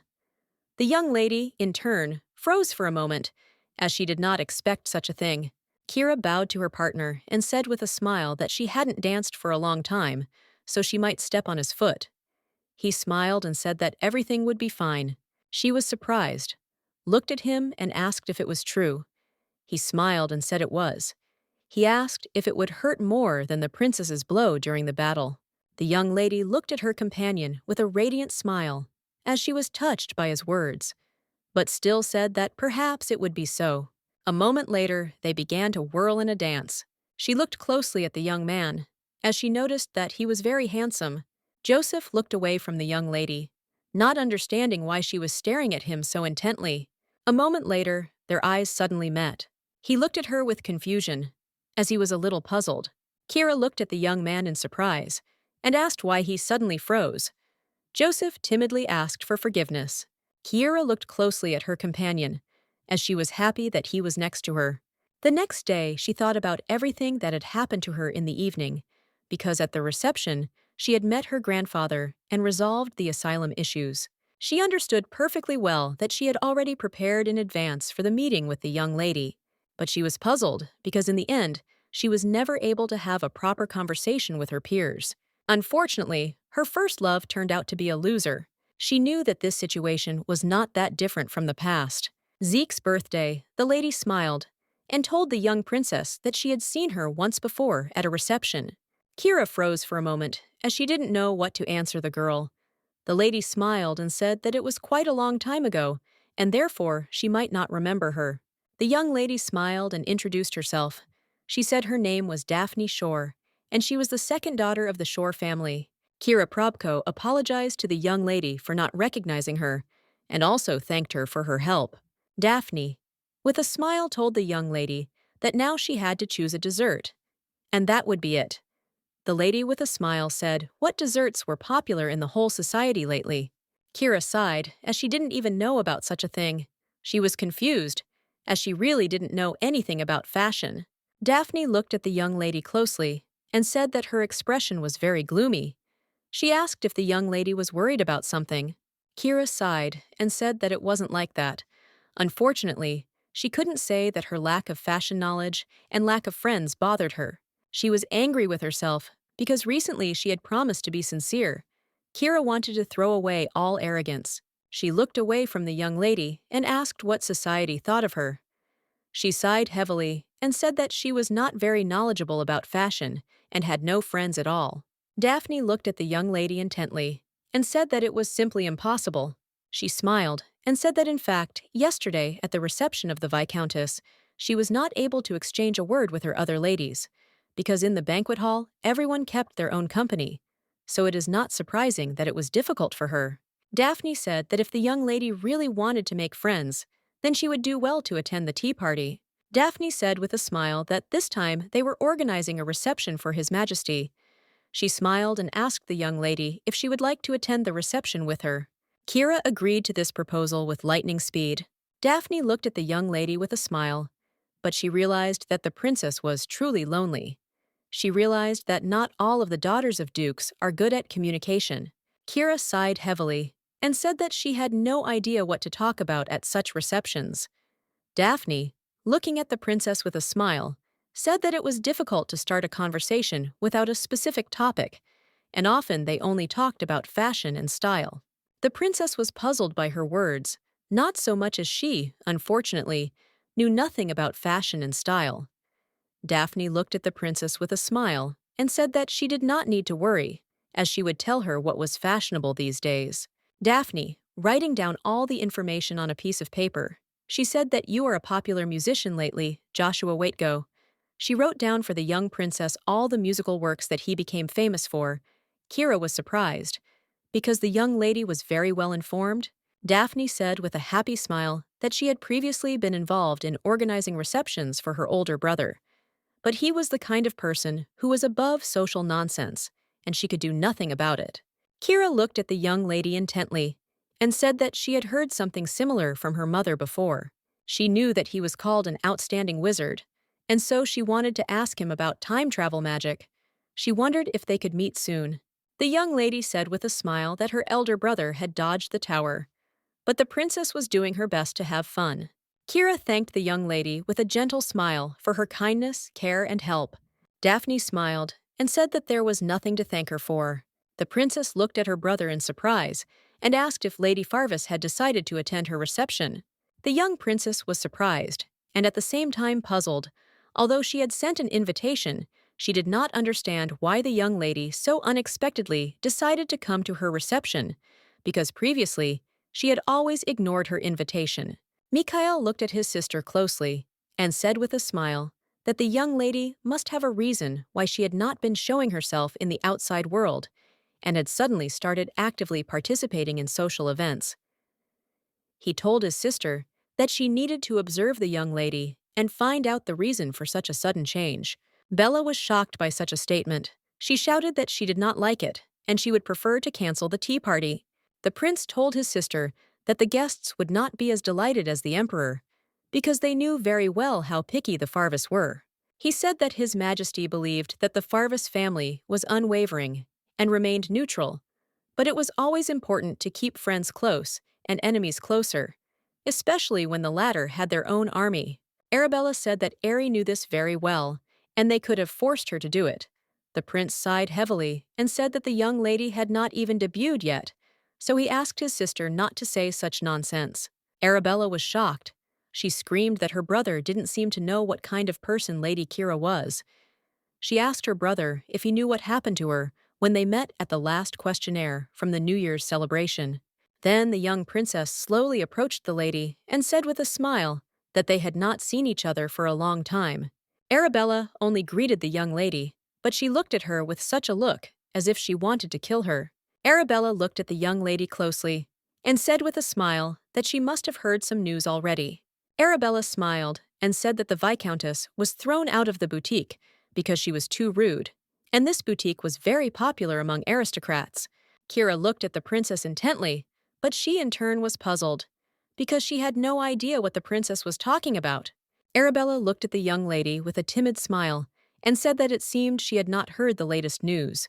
Arabella smiled and began to praise the young lady's outfit. Kira looked at the princess intently and said that she was noisy. The princess froze for a moment. On the spot, she was shocked by her words. The princess was taken aback and wondered if the young lady had really said that she was making noise. Kira looked closely at the principal and said that today you were in the banquet hall was very noisy, but the princess did not listen to the young lady and tried to get away from her in a hurry. The princess was puzzled, as she realized that the young lady was not at all interested in talking to her. The princess stood up abruptly and asked her brother angrily if the young lady had not ignored her. Then what had happened then? She knew very well that she was making fun of the imperial family, akin to blasphemy. The prince looked at his sister in surprise and asked why then the young lady was not like that with him. It all seemed very strange to him, because they had been talking for quite a long time, and he would not say that she had shown him disrespect. They talked for some time about the new military strategy and the difficulties of passing exams. The princess was furious. She wondered if the young lady had ignored her alone. She screamed that all this happened because of her brother. He looked at her in surprise and asked if it was something bad. Arabella screamed that he didn't know how rude people could be. She was furious because she knew that people were only making fun of her because her status would decline after marriage, as she would no longer be a princess once she took her husband's title. The prince looked closely at his sister and said that he believed that if the lady was interested in the imperial family, then she would hardly be concerned about such things. He looked at her intently and said that she should think about it all on her own. Arabella sighed heavily, as she had completely forgotten about this in her attempt to get closer to her. She knew that she needed to get closer to the young lady, but in turn she thought that this was simply absurd. Arabella looked at her brother closely and said that she would do everything in her power, but still she could not promise anything, because she might be ignored again. The Duke looked at his butler in surprise and asked what he had brought him. The butler told the Duke that last time he had asked him to keep an eye on the young lady. The Duke began to study the information that the butler had provided him with intently. He read about an informal meeting with the Marquise, the third son of the Castro family. Aiden Castro was beaten and abandoned. The Duke said mockingly that there was nothing special about it. The butler looked at the Duke intently and said that he had heard that she had met the Marquise on the terrace. The Duke sighed heavily and said that he had known in advance that they would be present at the banquet together. The butler looked at his master in surprise, as he assumed that he would want to find out everything in more detail. The butler looked closely at the master and said that the young lady accepted the invitation because Her Highness was soon arranging a tea party. The Duke looked at the butler in surprise and asked what he was talking about. The Duke believed that she began to show interest in society because of the young man. As far as he knew, at the banquet, she was out of sorts and broke up with him. He was puzzled, because he was sure that everything would end after all, but now he did not understand why she was going to tea. He told the butler to call his daughter because he wanted to ask her about it personally. The butler looked at the gentleman intently and said that, of course, he could call her and ask her about it, but he still wanted to know what exactly the Duke wanted to ask her. The Duke thought about the question for a moment. He sighed heavily, knowing that it would be best for him to return to this issue when she had no more excuses. The Duke said that last time she had answered that it was all because of the search for a worthy match, and he would like to know from her how the search was progressing. The butler sighed heavily and said that he understood everything. As he left, the butler looked closely at the gentleman, as he understood that he was only finding excuses. He wondered if it would not have been better to be more honest with himself. In turn, the Duke sighed heavily and continued to examine the documents. The young lady stood on the terrace and gazed into the distance. She knew that several weeks had passed since her return from the celebration, but unfortunately, she was still unsure of what she had seen before her death. Of course, she had expected in advance that investigating a case involving spirit magic would not be easy, but after a long search, she still had not found the information she needed. The butler's investigation was also unsuccessful. She was puzzled because she understood that the only thing left for her was to meet her grandmother, who also has the gift, Joanna Farvis. At the moment, the only one who can contact spirits. When the young lady was little, she often told her, as the future successor, stories about spirits. Madame also took her to a place where only spirits lived. It was then that the young lady saw Crystal Beatrice for the first time. She thought that if she looked at him again, then she would be able to discover something. Kira Voss, in turn, really wanted to see her right now, since she lived in the capital at the behest of her aunt. Now no one was allowed to visit her without the Duke's permission, and the only exception was the Emperor. The young lady sighed heavily, as she did not want to ask the Emperor anything at all. She looked at the butler in surprise and asked if something had happened. Robert looked closely at the young lady and said that the Duke was calling her to him because he was worried about her marriage. She looked at the butler in surprise, as she didn't expect to hear something like that. She couldn't believe how such a person could be worried. The butler said that it was also usual for her to respond to the invitation of the Marquis's wife. Moreover, she wanted to attend the princess's tea party. The young lady sighed heavily and said that she understood everything. She understood perfectly well that the Duke was only concerned about the neutrality of his own family, and he was not concerned about her at all. As she left, she told the butler that she was still looking for a partner. Some time later, they walked slowly towards the Duke. The young lady looked in surprise at the maids who were leaving her room in a hurry. A moment later, the butler informed the Duke that the young lady had come to see him. The Duke looked at his daughter closely and called her. Kira stood frozen in surprise for a moment, as she saw that the handmaids had set the table for them. He looked intently at his daughter and said that she should sit next to him. She looked at him in surprise, as she did not expect him to eat cake. Kira looked closely at the Duke and noticed that he looked nervous. The Duke sighed heavily and asked his daughter if her search for a groom was going well. She thought for a moment and said that no one had spoken directly about marriage yet. He looked at her intently and said that it seemed that everything was going to ruin. The young lady cried out that this was not so and that she would definitely succeed. He looked at her in surprise because he did not understand the reason for such cruelty. He knew that earlier she said that it was just an excuse. He wondered if she really wanted to get married. He understood that there might be a misunderstanding, as if he was against it. The Duke understood perfectly well that as the head of the family, he was not capable of loving children like ordinary parents.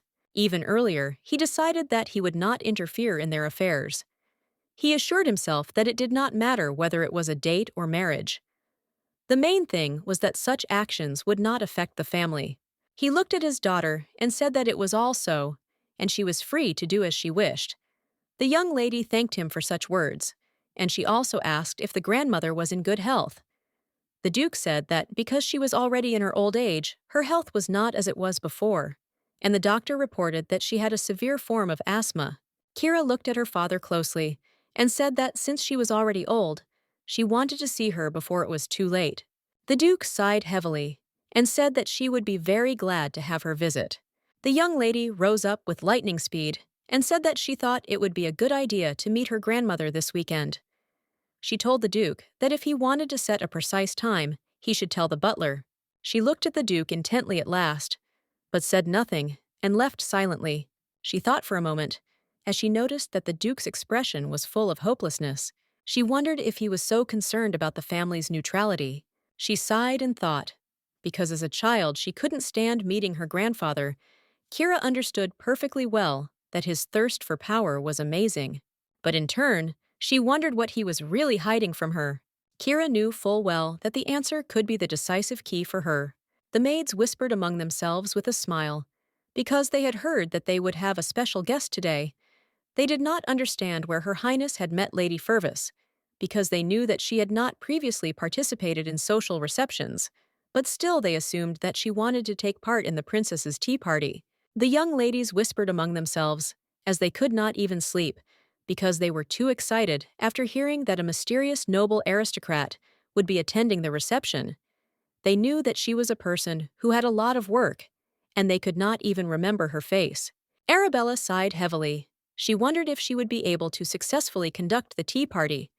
The maid looked closely at the young princess and announced that the lady had arrived.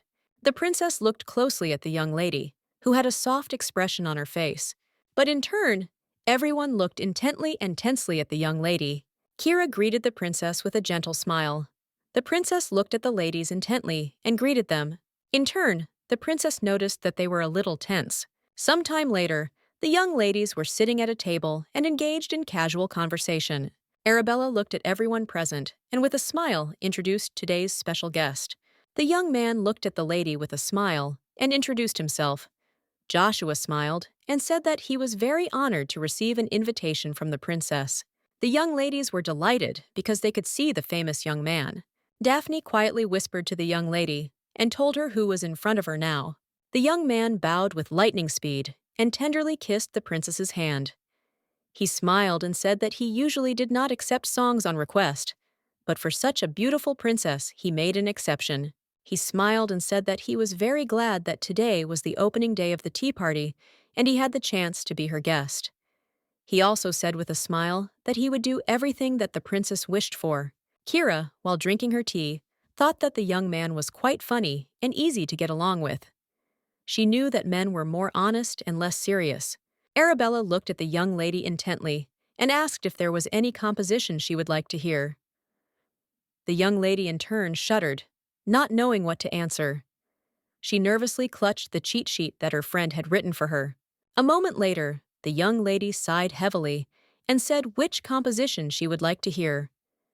The young man smiled and said that it was just a coincidence, but her choice fell on his own composition. She smiled and said that she had heard earlier that a graduate of the academy had been given the honor of performing this composition during graduation. Dante looked at the young lady with a happy smile and quietly said that she was doing well. Kira was surprised, and at the same time happy, because they were able to talk. The princess glanced sideways at the young man who was playing his composition.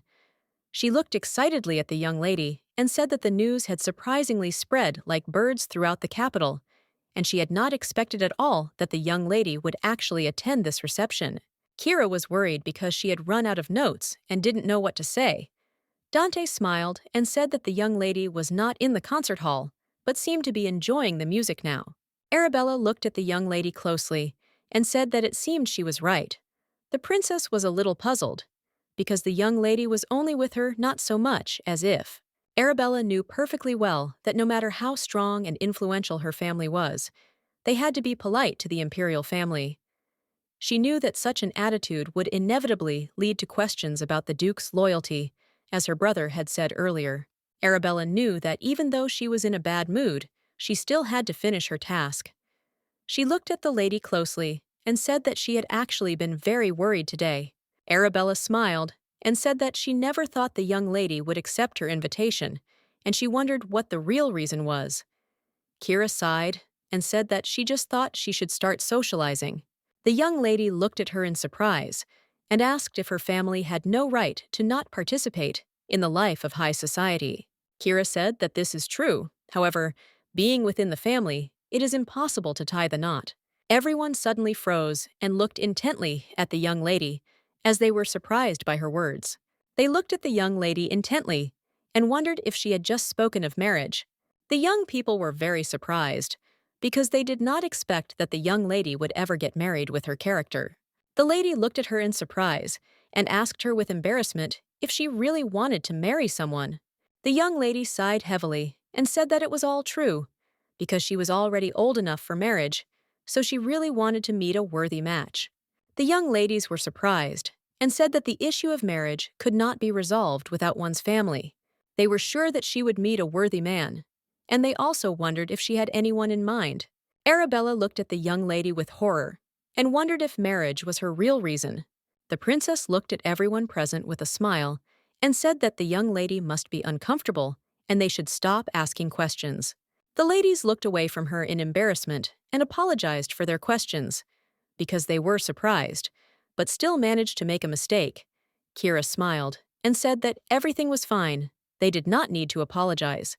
Daphne looked closely at her friend and said excitedly that she had not told her that. Kira knew perfectly well that her words would soon spread throughout the capital. Some time later, their lovely tea party ended and everyone gradually dispersed. Kira bowed to the princess and said that she had had a wonderful day. Arabella looked at the young lady with a smile and said that she had also had a wonderful day and looked forward to her next visit. A moment later, the young lady turned around and walked towards the exit, but unfortunately, her little note fell out of her pocket. The princess looked in surprise at the note that was flying to the ground. The maid, in turn, slowly presented the princess with a small note. The princess slowly and intently began to read the small cheat sheet. She looked at the cheat sheet in surprise, as she did not understand what she had read. At the same time, the young lady ran in a hurry to the princess and called her. She froze for a moment in embarrassment as she realized that the princess had read her note. Some time later, the young lady and the princess were sitting in the living room. The princess was looking closely at a small cheat sheet. She looked closely at the young lady and asked if it was hers. Arabella was surprised and did not understand why the young lady carried something like that with her. Arabella saw from the note that it was all about modern fashion and style, and it didn't seem like the kind of information one would be laughed at for. But she couldn't believe that the young lady carried such things with her. Kira looked at the floor in embarrassment and said that she was very afraid that she would not be able to make small talk. The princess froze in shock and wondered if these were her clues. The young lady said sheepishly that she was not so familiar with the topics of conversation among aristocrats. Arabella was surprised, because she knew that the young lady was also a member of the nobility. Kira sighed heavily and asked how she could know what was popular these days if she was always in the castle. She sighed heavily and looked away from the princess in embarrassment. A moment later, she said that no matter who spoke to her, she often did not know what to answer. Arabella looked at the young lady and asked if she really didn't want to look uneducated. The young lady in turn blushed with shame.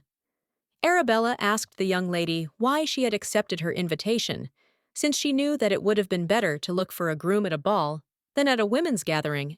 Arabella assumed there was another reason for her coming out.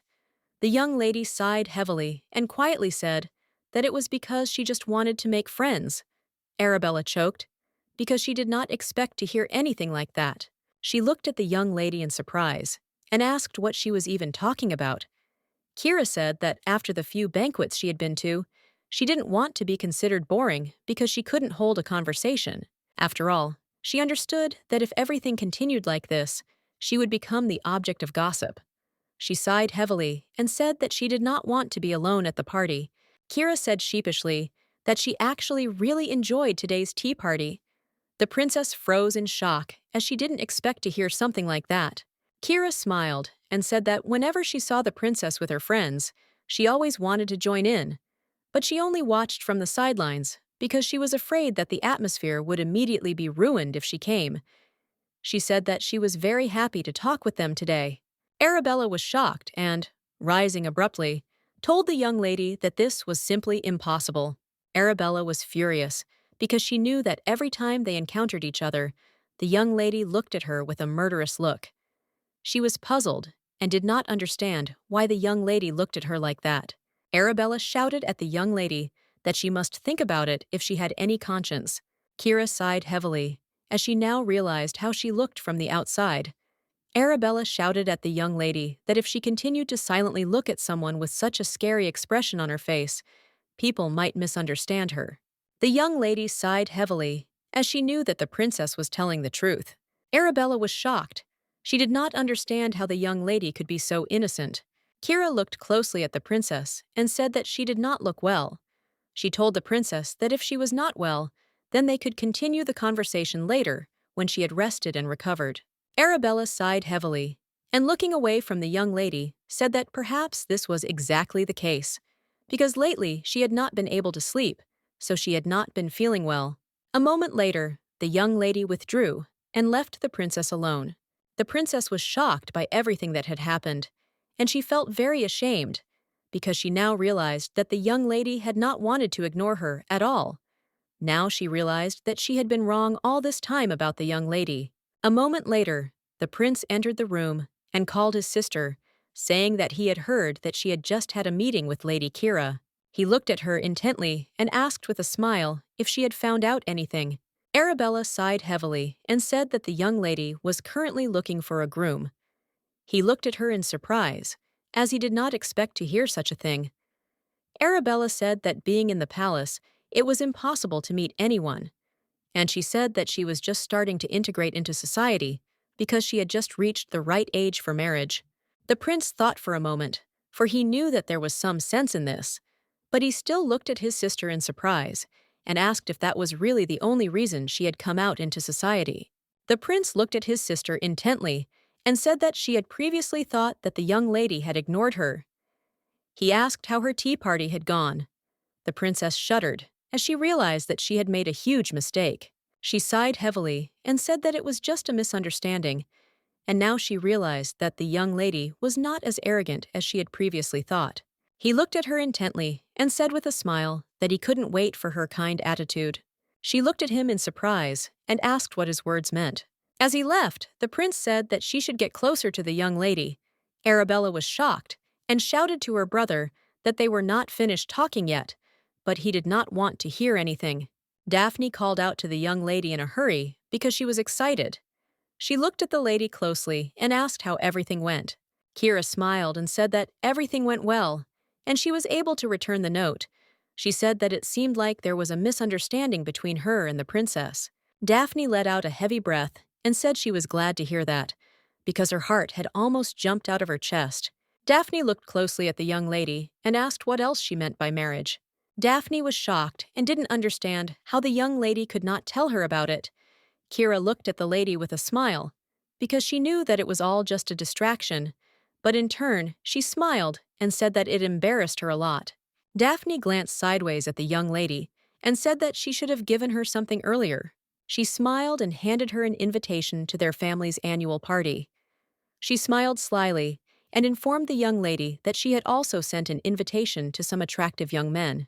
Kira looked at the young lady intently, as she was ready to give up on this idea.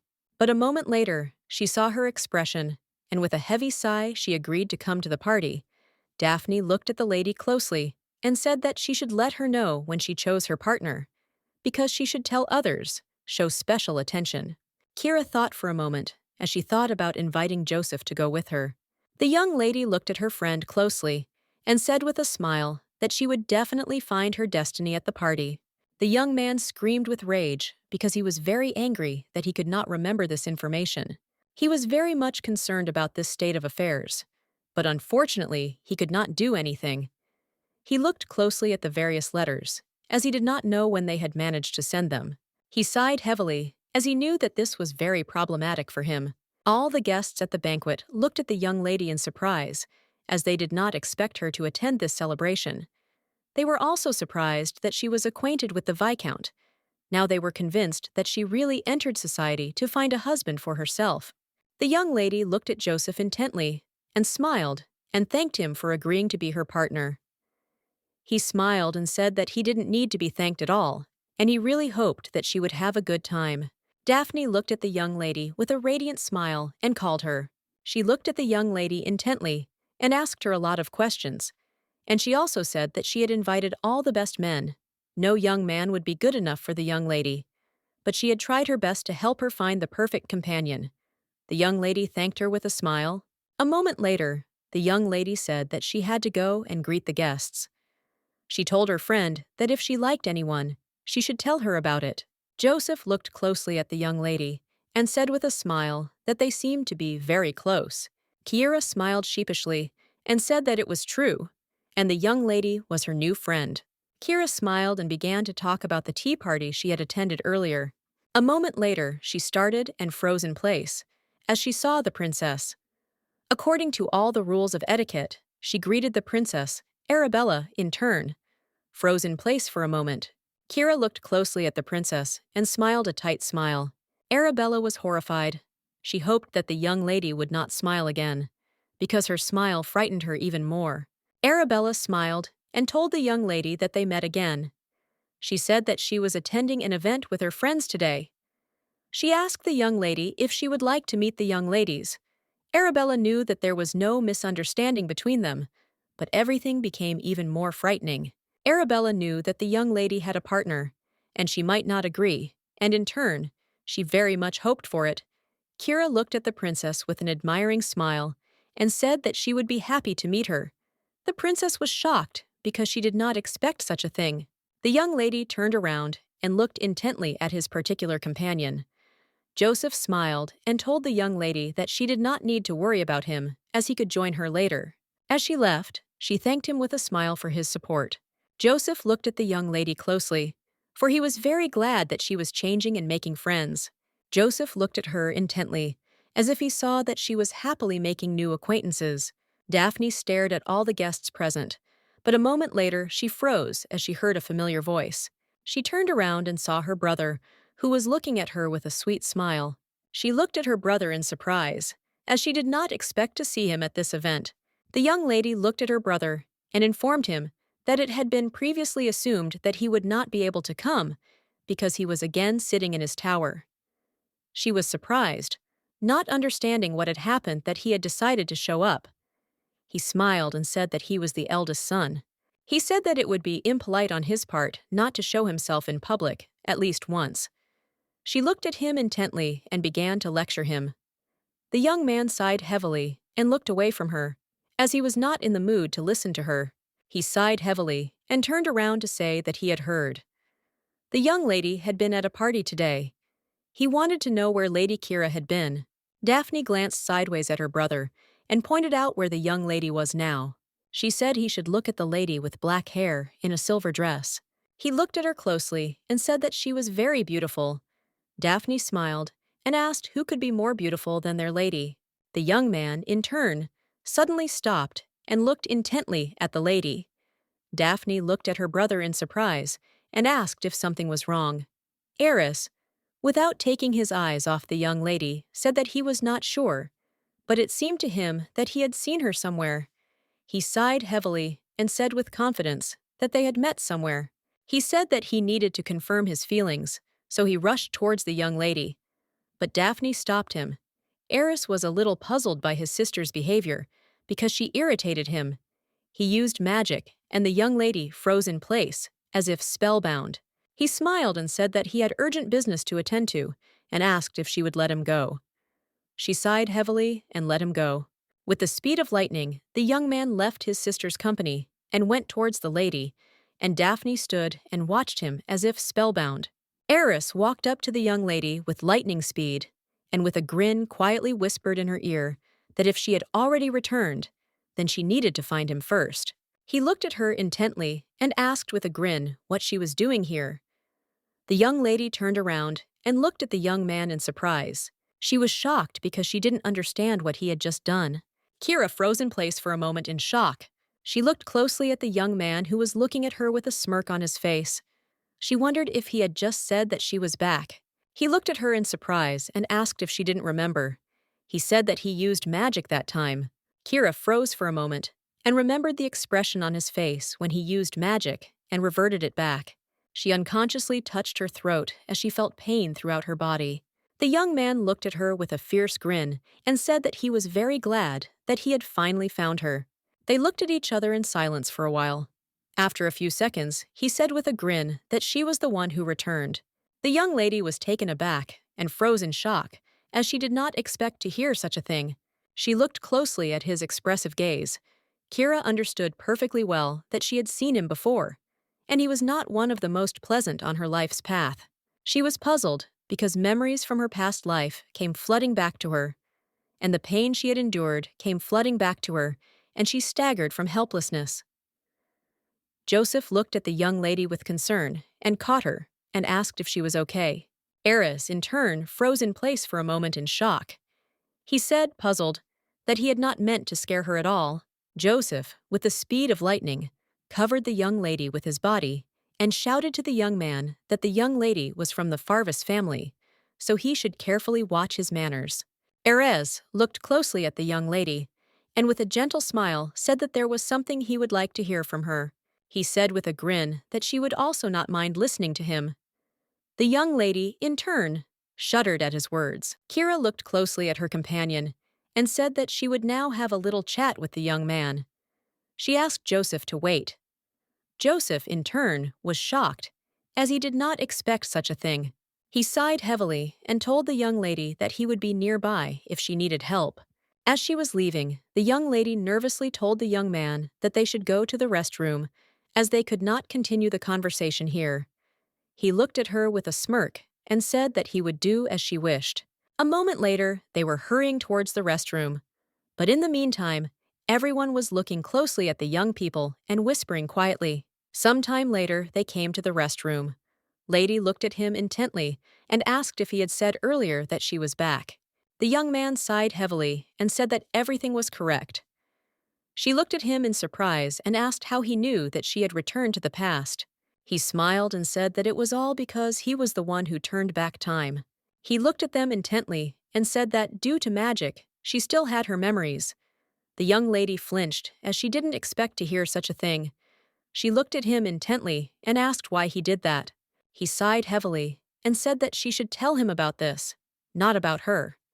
He said that they usually didn't play with time, because there was too much risk, but he still left clues as a hope, because with such stupid magic, you can lose all your memories. Erez looked at the young lady intently and asked what the last thing she remembered before returning was. The young lady in turn clenched her fists in rage and sighed heavily as she said that she remembered her own execution. Eris froze in shock after hearing this. He looked at her intently and asked what she was talking about. He sighed heavily, not understanding how this was even possible. She looked at him intently and asked if he really was a magician. Eris said that it was true, and also asked if she didn't believe him. She looked at him intently and said that time magic was not studied in the tower. Eris sighed heavily and said in a puzzled tone that it was because, in this world, they didn't study her. But a moment later, he said that it didn't matter at all, and he could just show her his abilities. A moment later, the young man used magic, and the flowers opened up and blossomed before his eyes with lightning speed. But after a few seconds, he used his magic, and the flowers withered before our eyes. He sighed heavily and said that time magic was a very complex thing, and he was the only one in this world who could interact with its flow. Eris said that time mages were almost never encountered, so it was not surprising that she knew nothing about it. She looked at him in surprise and asked why he didn't make an official statement, because if he did, he would be awarded the title of Great Sage. He looked at her in surprise and asked why he was given the title. He sighed heavily and said that this magic had its flaws, because the caster would not remember anything, and then the point of rewinding time would be lost. The young lady sighed heavily and told the young man that he should explain to her in more detail how and on what basis magic works. He sighed heavily and asked if anyone had ever told her that it was very rude to ask.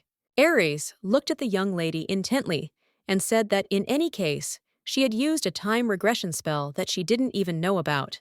The young lady looked at the young man intently and said that the only lead he had now was her, and she was not trying to get to the bottom of it, she just wanted to help. He sighed heavily and said that such magic required several people, since the first was him, the caster, and someone else. He knew that only one person could return to the past with their memories intact. Other than the caster, the other's role was to choose whose memories they would retain. The young lady was confused. She didn't understand what kind of magic this was. She wondered if this wasn't just self-sacrifice. Kira knew that it couldn't be that it wasn't related to dark magic. He said that the other usually chooses to keep his memories. He knew that the meaning of the future gives an incredible advantage. For this reason, he knew that everything happened this way. Then, he would put his seal, and after the return of that person, he would find out what happened in the future. One could say that the other one would take on all the shortcomings of this magic.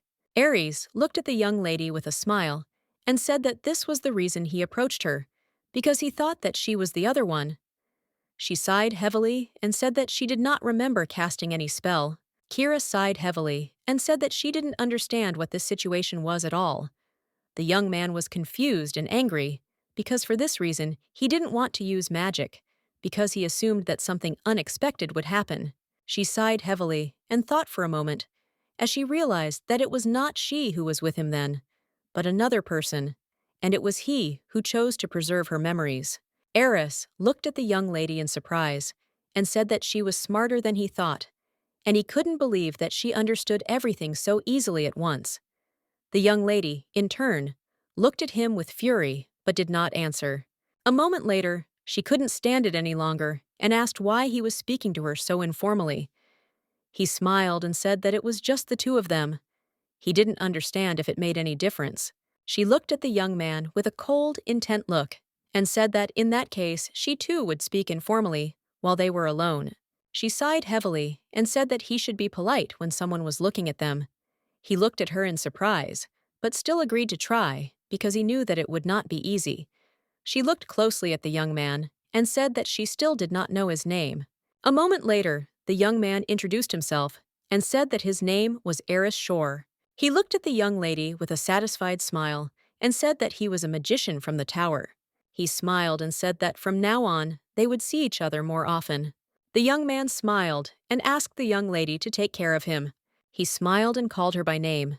She froze for a moment, but still asked what the Shore family had to do with Miss Daphne. He smiled and said that she was his sister. The young lady looked at him intently, because she knew that when she looked at her friend, she did not think that there was any problem with homeschooling. But now she believed that the young man was exactly the kind of person who did not care about the opinions of others.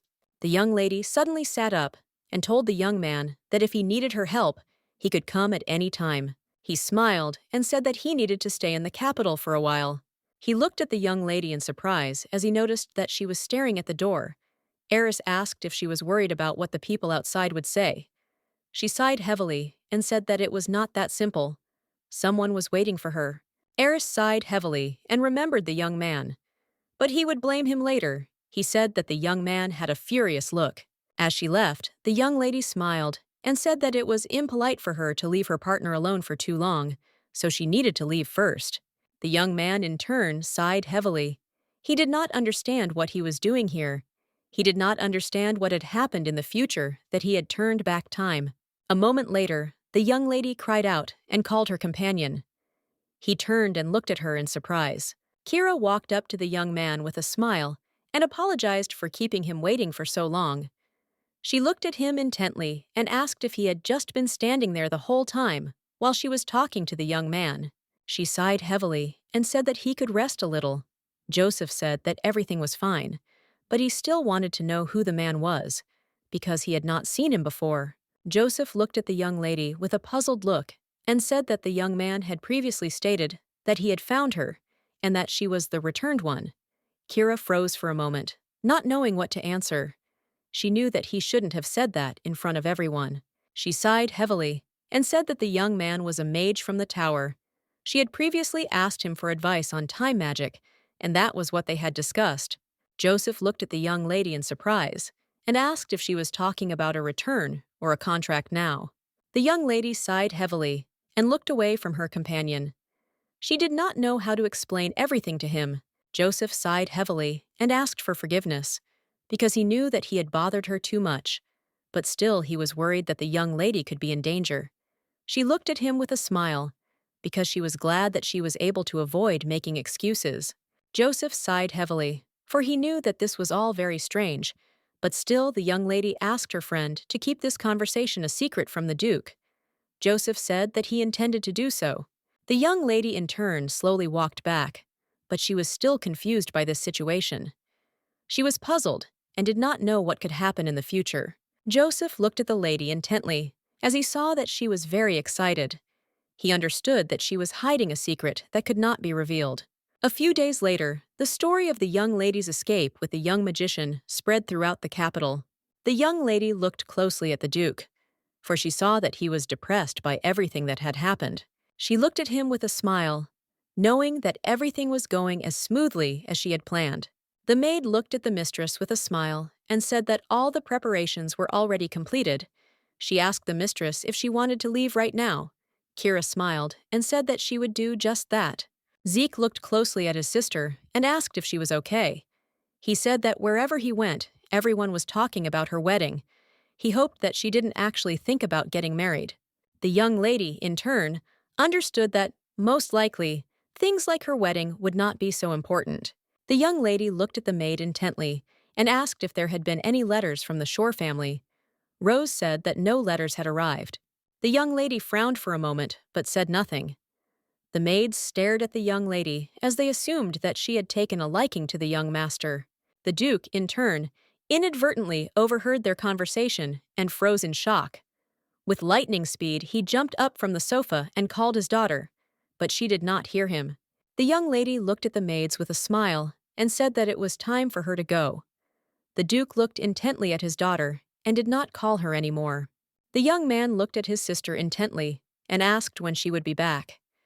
She smiled and said that she was planning to stay a few days, so she would write to him before she returned. Zeke hugged his sister with a tender smile and wished her a good trip, and also asked her to say hello to her grandmother from him. The young lady, in turn, sighed heavily and sat down in the carriage. She knew that before appearing in their family, the girl, she needed to find out something about spirits. Some time later, the young lady arrived at her grandmother's estate. Joanna Farvis greeted her granddaughter with a joyful smile. The young lady greeted her grandmother with a smile and said that they had not seen each other for a long time. The madam looked at her granddaughter in surprise and asked if they had not met last month.